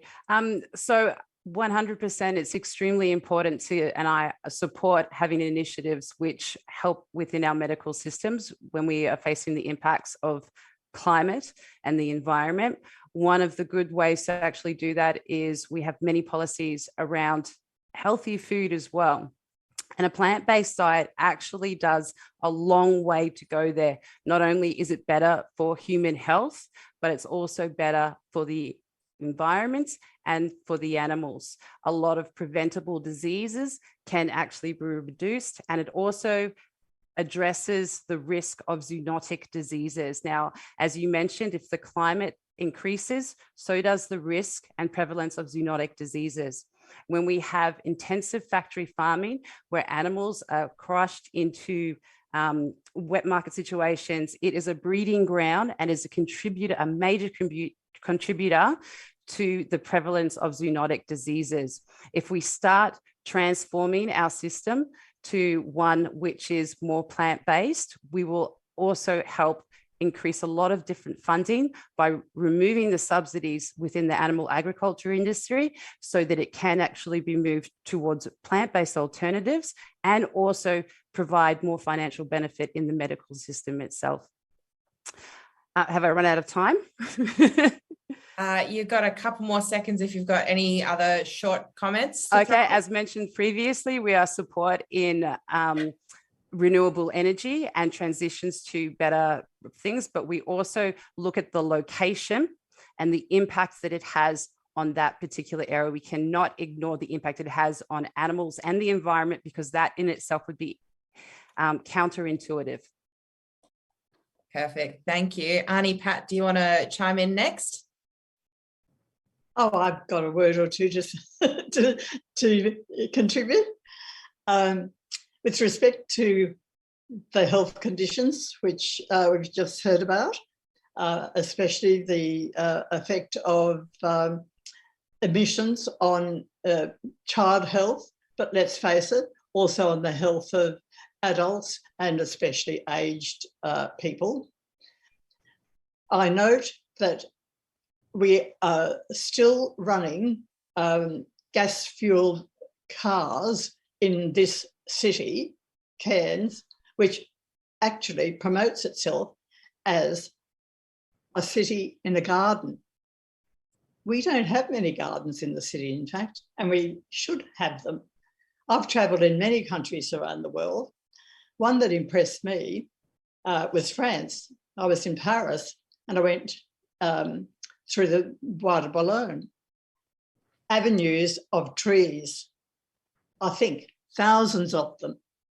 I've been to China, similarly, thousands of trees. Here, we chop them down. Australia, in the early hours of colonisation, was known to be a country which, if something was still, it got chopped down. If it moved, it got shot. And that's still with us. That ideology, that kind of philosophy, that madness is still with us. So I would suggest that to the young medicos we have asking and putting up these questions, we need to start promoting the notion that this city needs to introduce EVs, that is, disallow any vehicles that are operated on gas, any form of gas. On the weekend, I saw a television program of these mad people in Rockhampton racing around in vehicles, spewing out huge clouds of black emissions. That must have been one of the most unhealthy exhibits I've seen in a long, long time. And the state government, the Queensland government, should have banned that event ever from taking place. Only the week before, a similar event occurred in Melbourne. In fact, two of them occurred in Melbourne. We need to protest when we see those events being promoted. And we can, I would hope that we can rely on our doctors and other health professionals to support that, that activity to ban the emissions, to ban those kinds of motorsports in particular. I could say a lot more, but time as I have. Time is not your friend tonight. Elida, do you want to jump in? Yes. Thank you. Hey, Nicole. Hey, Georgia. How are you? Long time no see. Look, and Nicole and I have had quite lengthy discussions, and we've talked a lot about the fact that climate change and health go together. And you know, we know that at the moment we have a GP crisis in Cairns, and you know, Nicole came and had a chat to me at the markets the other week, and was talking to me about seeing people who have suffered from the latest heat wave, and it got me thinking, well, the fact that we do have a GP shortage, we've got practices that are closing their books, wait times are blown out. I mean, you're suffering from heat stroke and you have to wait 3 weeks to see a GP is a bit ridiculous, right? And that is a policy that we're taking to this federal election, is we're going to roll out to make it easier for recruiting for GPs in regional Australia. But again, I think also what plays a big part in this, and it's all tied in together, is housing in our communities, housing up in the Torres Strait, because we know that if you have a stable a roof over your head, a warm bed and a hot shower, which is a right for everybody, you know, that is good for your social and your mental well-being, right? And then if you've got overcrowding in homes, you know, that exacerbates diseases like rheumatic heart disease, which they say is a disease of poverty. And again, all of this sort of ties in also again with the environment that we have, and they all align very closely. Now, Georgia, electric vehicles, I think was your transition to electric vehicles was what you asked. So part of the, and I haven't said this tonight, the Powering Australia plan, Labor's Powering Australia plan is an electric vehicle card discount. So we clearly lag behind the rest of the world when it comes to electric vehicles, and just 0.7% of cars sold here are electric, compared to a global average of about 4.2%. And in a total, I think we've only got about 20,000 registered electric cars on Australian roads. So part of that is we want to make it more affordable and accessible for people to buy electric vehicles, and because they are unaffordable, right? So we have got part of that electric car discount as part of our Powering Australia plan. I'm just going to double check actually. So part of that discount means we are going import tariffs. So 5% tax on some imported electric cars. So we're going to exempt those. Fringe benefit tax, 47% tax on electric cars that are provided through work for private use. So we'll exempt a lot of that as well. So we're going to make it easier and more affordable for people to buy electric cars. And then hopefully, if we also address the cost of living, then we will see more people taking up electric vehicles and we'll see more on the roads. Awesome. And Philip, do you want to round out this question? Okay. So I'll return to Nicole's question about do the Greens have any particular policies that support health programs relating to climate change? And as a member of our state council that looks at policy, I'm pretty sure we don't right now, and maybe we should. We have some policy initiatives that are related, but it's a bit of a long bow. I mean, I would argue that SARS-1 and SARS-2, or COVID-19, sorry, they're both outcomes from humans putting too much stress on the environment. And when you look at what's happened to us over the COVID pandemic, we've got a medical system with doctors and nurses, I would say, not yet into their own recovery so far as stress and work goes. So the Greens are saying that we need to do some investment just to pick the numbers up. In fact, doctors and nurses are in an environment where if the work gets too hard, if nurses are overstressed, what might happen? Well, we might end up with less nurses, which of course is a death spiral as far as what happens to the rest of them in the nursing profession. So we've definitely got some, efforts to correct that. And we do have some initiatives in our policy for Indigenous health. And I think it was Elida who said, but it may be one of the other speakers, sorry, that in the end, if we can just make housing better, just in general, we're going to have better health outcomes. Back across to the question from Georgia. One of the interesting things with COVID has been that there have been times when cities have had less pollution, less particulate in the atmosphere. So I do think we may yet get some more quantified measures of lower death rates due to pollution from fossil fuels. People seem to ignore that in many countries, but in the case of Australia, we've got particularly dirty fossil fuels. So I'm pretty sure our death rates, when the insurance people work it out, the actuaries work it out in places like Melbourne and Sydney, are relatively high. We're going to obviously fix that if we get rid of those types of vehicles. As a general position, the Greens are into the electrify everything camp. So we do have policies that try to stage a removal of fossil fuel use in our fixed energies. And then there's the more difficult questions like what do you do for air travel and what do you do for industrial processes? At the moment in Australia, I would say that private enterprise is leading the way where the federal government is doing nothing.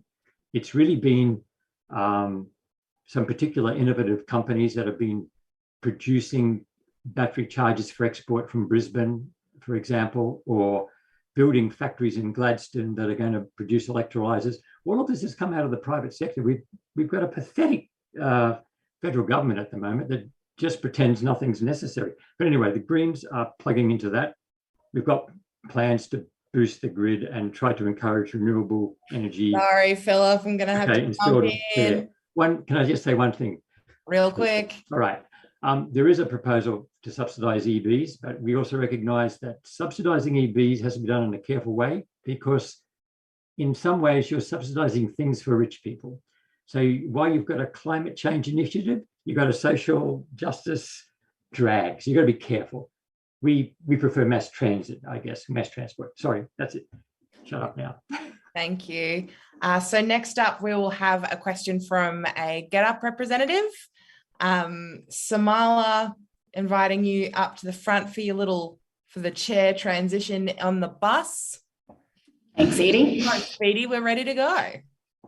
Okay, so my name's Samala Cronin. I am employed with Get Up as an election organiser, but I'm also a First Nations woman. So my father was a Ladle Gunga man from Gununamanda, which some of you may know as Mornington Island in the Gulf of Carpentaria.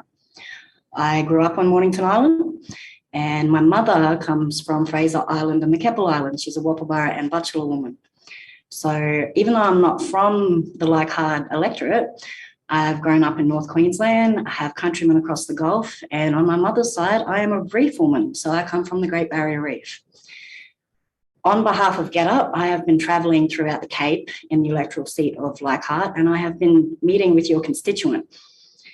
Now, you have all, I'm sure, heard of 6 degrees of separation. In this world, we have 6 degrees of separation. For First Nations people, it is 1. That 1 degree of separation is part of how we have been able to mobilise across this country and formulate the movements that we have of Indigenous resistance and social movement to have the rights that we have today that Auntie Pat was talking about earlier. Our interconnectedness is what makes us who we are, and it really defines our kinship system. We make up 3% of Australia, but your constituent is made up of, if I round up, 17% of First Nations people. That is a large portion of your constituent who could potentially vote you in, who also feel like they're not being listened to. I think they've been asking for 23 years, where's Warren? Now, First Nations people don't generally align themselves with political parties because we've seen government time and time again fail us. It doesn't matter whether you're Liberal, it doesn't matter whether you're Labor, it has failed us. Tonight we've heard discussions around the rising cost of living, fears people have for their children with regards to climate change. Globally, First Nations people, Indigenous people, we contribute the least to climate change, and yet we are the most detrimentally affected. Cost of living in our communities, it is not unusual to pay $22 for a tub of yogurt. I've spent the last couple of weeks going and visiting countrymen, some of them who have up to 30 people living in their houses, in your constituent. Now, in 2008, there was a national agreement, partnership with the states that was federally funded to roll out housing to address the crisis that remote Indigenous communities was facing.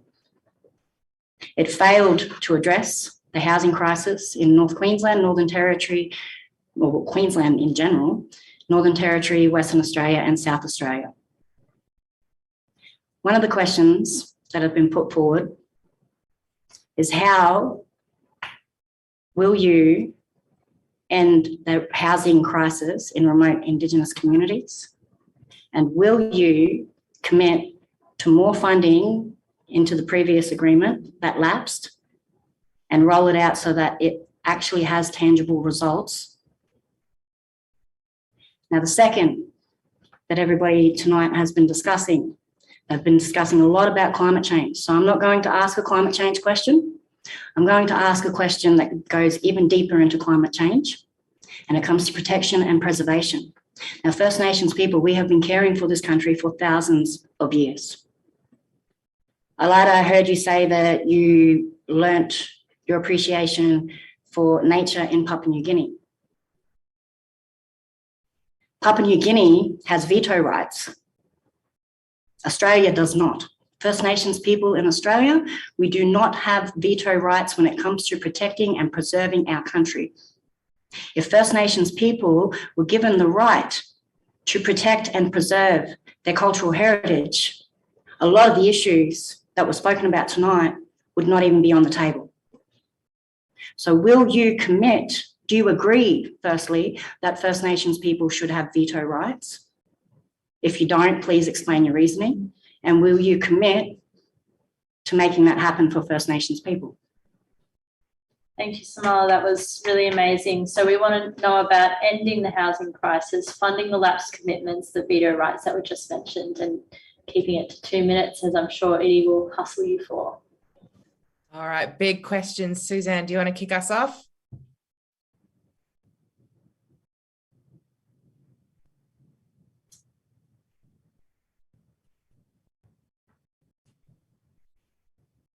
Okay, I'm going to throw over to you, Auntie Pat, while we figure out what's happening with Suzanne's mute button.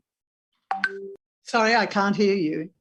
Say that again, please. I was going to pass over to you while we figure out what's going on with Suzanne's mute button. But I don't have any disagreement with those propositions that have just been put to us. Of course, those are the sorts of issues I have been dealing with all of my life as an activist in Indigenous affairs. Yes, in fact, just over the weekend, I was discussing with one of my brothers, drawing up documents to encompass the issue of vetoes against mining, ripping out all sorts of minerals. Up here in the north, as we know, Rio Tinto is up in is ripping out bauxite. Our people don't get any benefit from these mining operations whatsoever. In fact, they've been their communities have been destroyed for generations because of these mining operations, and they're worse in other parts of the country, as in, for instance, Western Australia, where, as you know, sacred sites that had been there for millions of years were blown up by a mining company. No right to veto that. And let me make this point. It was under a Labor Party government in Western Australia that has implemented or passed legislation which gives primacy to the so-called needs of the mining companies. That's iniquitous in the extreme. And I think that it's an urgent need within our communities that we have the right to veto, but it's going to be a long, drawn out process because there is a lot of resistance from Migaloo to having that kind of right given or to our communities. Absolutely, thank you. And over to you, Suzanne. Lovely, thank you. Am I off on mute now? You're back. You're back. Lovely. I'm just having issues with my mouse and my keyboard at the moment. So those are some very good questions indeed. When I was working with Access Community Housing, I saw just even in our local community, the magnitude. You said that, you know, across the border, you only represent 17%, but what we were finding is 60 to 70% of the people in community housing. Yes? It's 3%. Oh, so 3%. 3% of the population in Cairns, yes. We are 17%. Yes. Thank you for correcting me. There was a lot of problems in that regard, and it's absolutely disgraceful to see. Likewise, when I've been working in different emergency situations after a cyclone or a flood and going to these communities and seeing how it affects them, it is absolutely just phenomenal.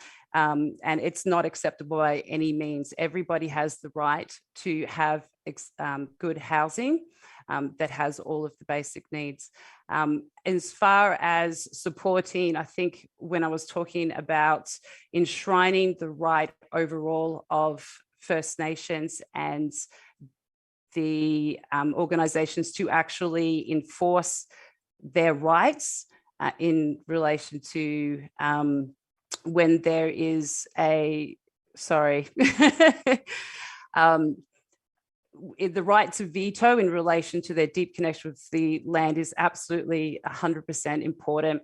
I myself, with a connection with animals and nature, totally support and agree with that. Deadly. Over to you, Elida. Sorry.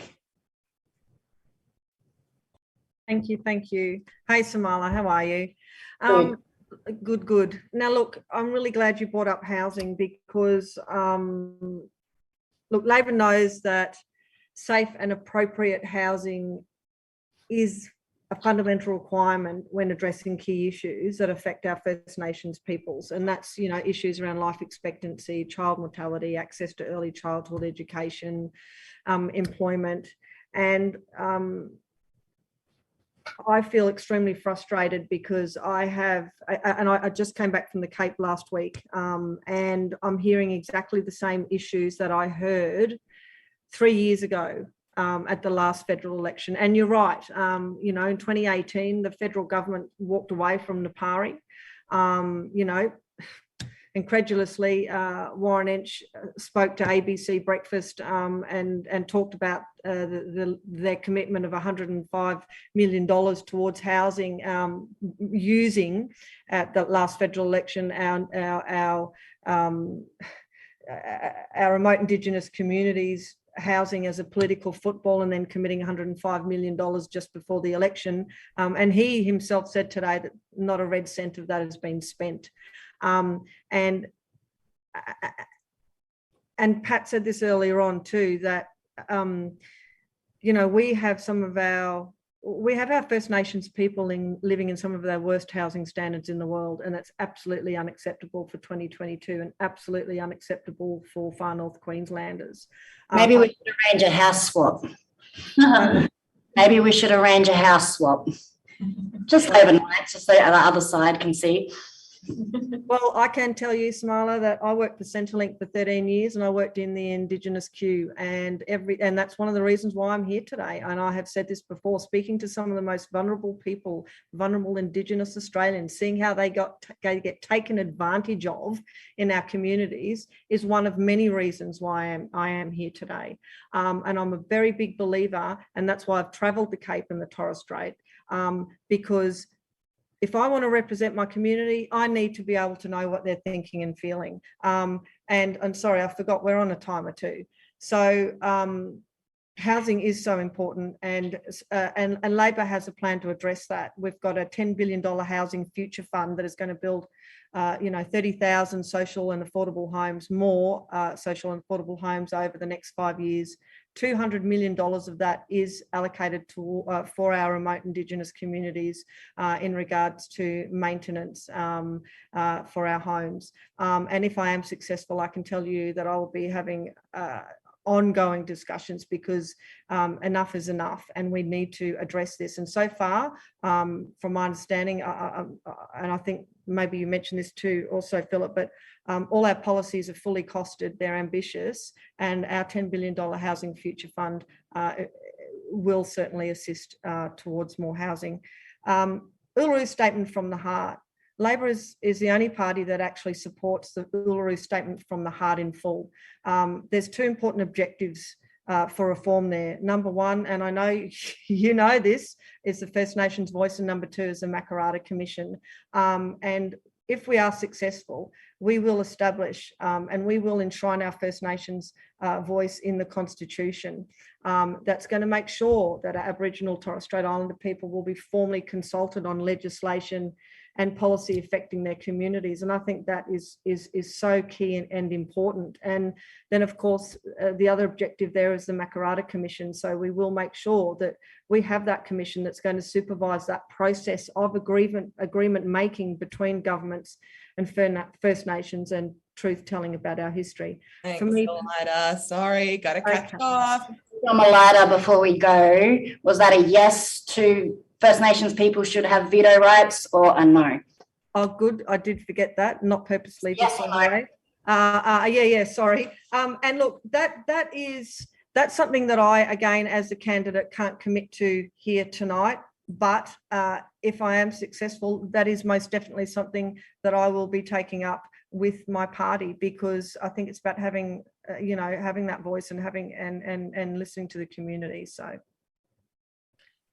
Thanks, Peter. Over to you, Philip. Hi. I'll start with the last question first, since we're thinking about it. In the Greens policies of Care for Country, we are proposing that First Nation areas of special significance can have personhood. Now, this is perhaps an unusual concept, but in some parts of the world, including New Zealand, you can have an area that is legally equivalent to a person. So that in a way means that it can't have bad things done to it. So our environmental personhood proposal, which also comes with some other environmental protection laws, I think will give a right of veto for inappropriate or culturally terrible development. Back on the earlier topics you mentioned, the food prices. Sorry, this wasn't a question, but you mentioned the price for some yogurt. I know that we've got Indigenous health services up here trying to improve diets, but obviously they've got a really difficult job on their hand when you've got crazy prices. So I'll just bear that in mind in other things that I do in the future in the Greens. With regard to the 2008 housing agreement, I'm fairly sure that we do not have a proposal to reverse the termination of that particular Indigenous relevant housing program. Our 50,000 homes a year for 20 years, that will address the problem in a general sense. You're right, we've got about 4 times the proportion of Indigenous folk up here, so perhaps we'll see more houses being built per head of population simply because of our population mix. And again, for people in lower socioeconomic groups, we've got specific proposals to try and catch up on a backlog of maintenance and then a more measured response later. That million homes too, if you look at our policy document, we specifically say we're trying to make life better for women and children escaping violence and for First Nations people, and there are some others as well. Obviously, we know that it will help those people a lot, but in the end, we're trying to be fair. There will be other people who will obviously be captured by that home building program. And I think I've answered the questions that I wrote down. I tried to write all the questions down as I heard them to make sure I got them. So yeah, maybe that's the questions in perfect time. Thank you. So next up, and the last community group that we'll be hearing from is the Marine Conservation Society. So those fellas can do their little chair reshuffle that happens very quickly now. I don't need to keep filling time. Go straight there. I know how to hustle here in Cairns.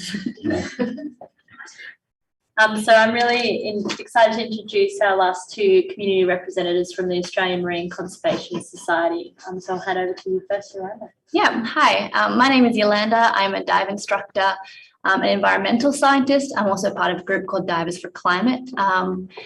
The Great Barrier Reef has changed my life, and I really hope for it to be around long enough to change many others. And so that's what I'm going to ask you about today. So the Great Barrier Reef has faced its 4th mass bleaching event since 2016, an event that's been driven by warming ocean temperatures, which is driven by fossil fuel use, it's driven by climate change. This event is especially concerning because it's happened in a La Nina weather event, which typically brings cooler temperatures and cloud cover. So there's no doubt about it, climate change is the biggest threat to the reef. The World Heritage Community has recently called on Australia to accelerate action at all possible levels to address climate change and limit global warming to 1.5 degrees, a critical threshold for coral reefs globally. To protect the reef, the science tells us, no matter what, we must reduce emissions in Australia by at least 75% by 2030 and net zero by at least 2035. This includes rapidly phasing out fossil fuels. So I have rewritten my question after listening to some of your responses because I feel like there's something that's been missing. So I'll read my original question. What is your emissions reductions plan and net zero policy? And how does it ensure Australia is doing its fair share to limit global warming to 1.5 degrees? But like I said before, protecting the reef is time critical. Scientists predict that if we continue as business as usual, we could lose 90% coral cover or more within a decade. That's a lot. And so I guess what I really want to hear from each of you is a timeline. What is your plan for reducing emissions, reaching net zero, phasing out fossil fuels, and keeping global warming to 1.5 degrees? And when are you going to do it? Thanks, Yolanda. Over to you, Elise. Hello all, I'm here tonight as a mother and a former dive instructor. The reef, like Yolanda, has changed my life. It's the reason I call Cairns home along with my husband. I think between my hubby and I, we've got about 25 years experience diving the reef. And we would love to show that to our children as well. The reef has had a few incredibly tough years. So has our region. As Yolanda said, we've had multiple mass bleaching events happening in La Nina years as well. And as a mother, that's really scary because the reef isn't just, an outstanding natural resource and critical to the economy of our region, but it's a microcosm for our planet. And as a mum, I feel that very deeply. I want my children to have a safe, livable future. I want them to see the wonder of our reef, and I want our politicians to start taking serious action. John talked about parents being frustrated and afraid. Well, I'm one of them, and it's past time that we had some action. So my question for you tonight is, 2022 has been a tough year for the reef, following quite a few, and a tough year for our community.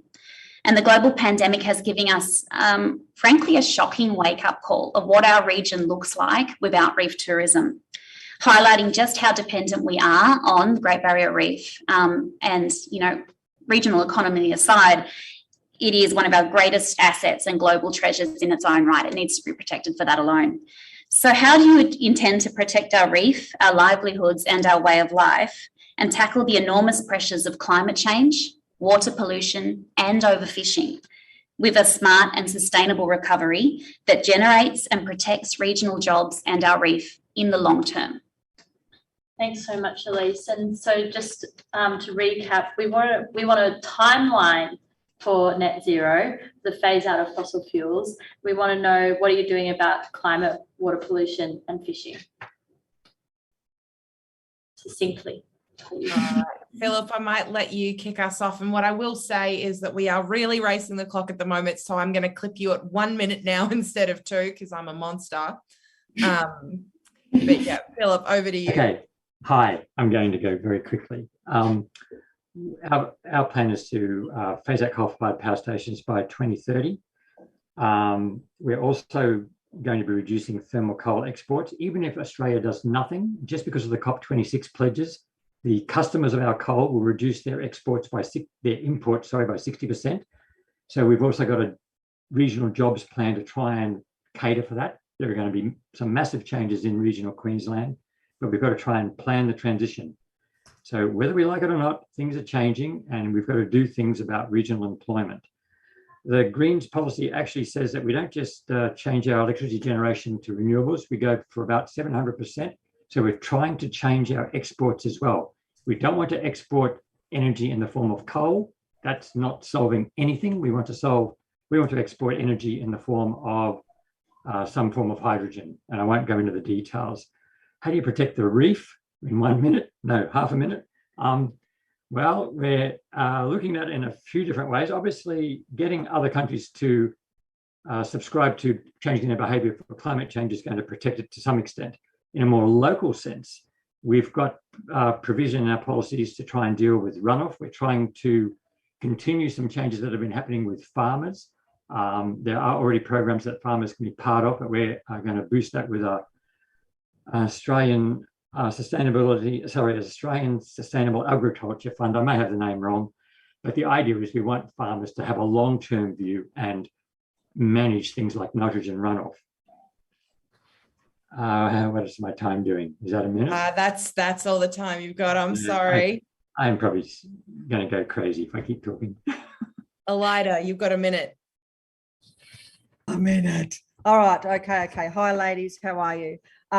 Fantastic question. So protecting the barrier reef, $6.4 billion a year in the economy, 64,000 jobs rely on it. We know we've got to look after it. We know it's under stress. Look, Labor has committed $163 million to restoring and protecting the Great Barrier Reef. And that includes $85 million that's going to go to scaling up sort of shovel-ready work for coral to coast reef resilience and land restoration projects. We're going to support both boots on the ground and fins in the water with that on-ground action to increase resilience, capture carbon, and reconnect those landscapes, including traditional fire management, habitat regeneration, improvement of water quality flowing to the reef, coral reef regeneration, all of that fantastic stuff, reef science. You know, again, we're going to make sure that with these projects, we're going to coordinate them under a partnership with several tropical North Queensland groups, ranging from council bodies and tourism operators to chambers of commerce. So we will work across the whole spectrum. We're going to commit $15 million for Coastal Marine Ecosystems Research Centre at Central Queensland Uni. That's not up here, that's down south, Gladstone, I think it is. Because again, our ecosystem research centres, it needs some money. And we're going to commit an additional $63 million to the Reef 2050 program over the forward estimates, because we want to make sure that that funding goes right through to the end of decade, because at the moment it doesn't. It's actually critical, that funding, because that's what's keeping the reef off our World Heritage in danger list. And we will terminate the funding agreement with the Great Barrier Reef Foundation. This is a foundation that got millions of dollars, who didn't even ask for it. So we will terminate that agreement, and we're going to reallocate those unspent funds to reef I was going to say, it's late when you're going to say conservation. What we are going to retain worthwhile programs. For us, our commitment at the moment is 43% reduction by 2030, and we are wanting to be on track for net zero by 2050. And again, that Powering Australia plan will keep us on track. And I don't think I mentioned this earlier, but the Powering Australia plan that again creates jobs, brings down power bills, reduces emissions by boosting renewable energy, is one of the most extensively independent modelling has been done on that ever undertaken by an opposition in government. And when you have the Business Council of Australia and the Agricultural Department saying that that's supporting it, you're doing something right. Again, very quickly, Edie, you always stop me right when I say the same thing. All good, I'm done. All right, Auntie Pat, you've got a minute. Oh, you're on mute. How do we unmute you? Okay, thanks. Well, at the very beginning of this event, I made my views known. I joined Climate Council because I believe in the science and I believe in everything that they propose. But the most important thing that all of us here can do, all of us participating in this, and we're going to spread the word, is get rid of the Morrison government. Beautiful. Short and sharp and sweet. Suzanne, over to you. What is their policy on emissions? Hi, thank you. Thank you, everyone. I've had quite a few technical issues behind the scenes, so I do apologize again to the last question, because I was quite distracted. My screen was flowing in and off.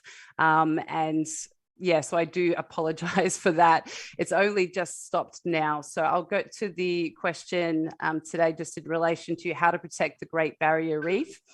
One of the biggest things that, and overfishing as well. Overfishing is a very big part of our policies. And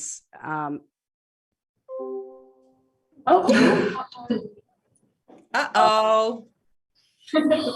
Did we just lose her? I think so. I think she went out. Must have been that dodgy mouse. Well, that's a minute. It is 7:59, and I would like to keep us relatively to time. So I'm just going to move us along, and hopefully she can come back up for the ending. But thank you to all of the community reps who have asked their questions. And we've got a final question for all of the candidates here. We've seen a bit of commentary in the chat on the crowdcast. And a little bit of a back and forward. And what I will say is we've heard a lot of questions about climate tonight, but we do have a lot of First Nations people who have come down to this forum, who have called in to the crowdcast. And what I will say is when we talk about climate for us and as Mob, we're talking about our country. We're talking about a living, breathing entity that is part of us and part of extensions of our bodies and the footprints of our ancestors and the things that really anchor us, to who we are and what we do. and something that has been a really massive campaign and something that has been widely and deeply felt right across Australia, not just in FNQ or WA or wherever we saw the big stories, is the protection of cultural heritage. We know that the legislation as it stands is stacked against mob and is designed to give all of the power and privilege and decision-making over to big business instead of First Nations people who know first and best what country needs and what sites are deserving of protection. So the final question to all of the candidates is that if elected, will you make cultural heritage protection a priority for you? And I'm going to start with you, Auntie Pat. Maybe we can put the question in the chat for Suzanne, who's just joined us. And Pat still. Getting too eager, of course. As an Indigenous person myself who has been active, politically active since my mid-teens, I could not take any other position. I am passionate about fighting for the rights of our people wherever we are located in this country. Amazing. It's definitely, when we talk about cultural heritage and the protection of country, this is a fight that has been happening for, since colonisation, but in a really big way since the 60s. Next up, I'm going to invite Philip to pop in. Will you make cultural heritage protection a priority if you're elected? I'm sure we will. And I would suggest that all parties have a look at the Greens policy on First Nations people being able to assign personhood to a culturally significant area. That's a policy that I think is worth stealing. And you'll get us to back it if you steal it. And I think it's about the only way we can go. I look at the Duke and Gorge report that actually a local member chaired in the Senate last year. And you look at how the state government in question responded to it. And all you can say is that there is a fossil fuel capture effect happening in that state. And I would say that that's everywhere. The only way we're going to solve this disrespect for cultural heritage areas is to make them the legal equivalent of a person. Corporations even can act as legal entities, but I think we've got to do something for our own natural world. And that's pretty much it. Thank you. Suzanne, the question, will you make cultural heritage protection a priority if you're elected? Now that Most definitely. I believe it's 100% a priority. There's been so many injustices done today, and it's about time that we start making the right steps forward.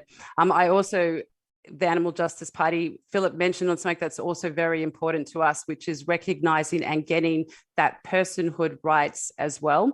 I'm going to keep it quite short. As I said, I'm starting to have a lot of technical issues on my end, and it's getting very distracting. So again, I thank you everyone for understanding, but 100%, I definitely support that.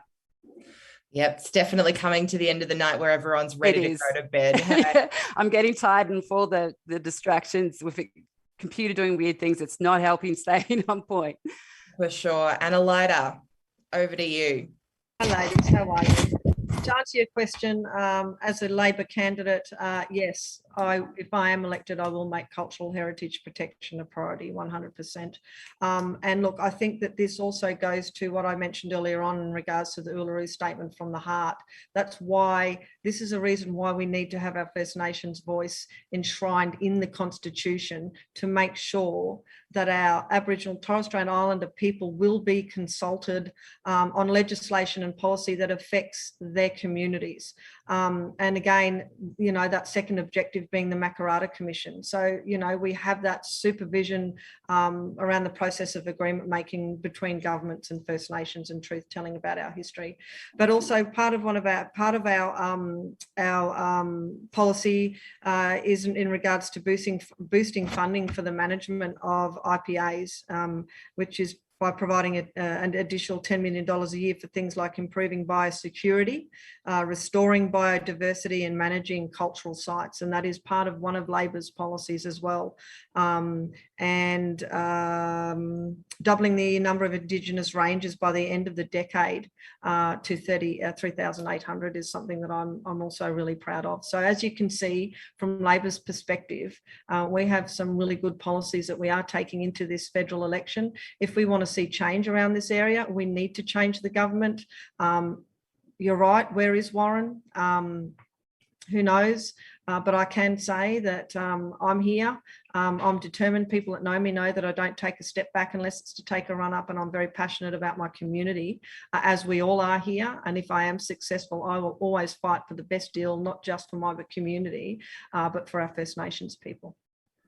Thank you. Huge night. We've talked about... Unmute, Edie. You've just accidentally muted yourself. There you go. Oh, my Lord. All right, it's the passion coming through. It's such a big night. We've talked about climate. We have talked about housing. We have talked about health. We have talked about cultural heritage. We've talked about all of the big things that are playing out both nationally and in Leichhardt. And as we've said a couple of times, where's Warren Inch? He has been in power for a very long time, and we have seen time after time after time things go wrong, as we have discussed tonight. So what you will have seen in the Crowdcast chat as well, what we're doing is asking everybody to send him an email, tag him on socials. Where are you? Where are you, Warren? Where are you on climate? Where are you on cultural heritage? Where are you on health? Thorough slogan from Norriton. Where the bloody are you? Too good. Too good. Where the bloody I'm not sure. I want to know where he is. He's anywhere that he doesn't need to talk to constituents, right? He's anywhere where he doesn't have to answer a question that might be hard because of his inaction. So we're asking everyone to tag him on socials, send him an email, get under his skin a little bit. We've got a little under 5 weeks to go on this election. Leichhardt is definitely going to be one of the big deciding seats, and every vote will matter. So it's really exciting to see as many people as we've seen Zoom in to hear directly from candidates about where they stand on a range of issues, answer questions from community groups. Want to thank each and every candidate who's joined us, Elida, Arnie, Pat, Philip and Suzanne, giving us your time on a Tuesday night to come and have these yarns, to all the mob who have travelled into Cairns to sit in the little school bus in that room, and to everybody who's joined in on the Crowdcast. It has definitely been a big night with tech glitches and all of that stuff, but really good, solid yarns. And it's been very, very exciting to be able to have this conversation. And I reckon we can call it a wrap. Thanks so much, Edie. Have a great night. Good night, everyone. Thank you, Edie. Thank you, Good night, everyone. everybody. Less scary than I thought. Good night.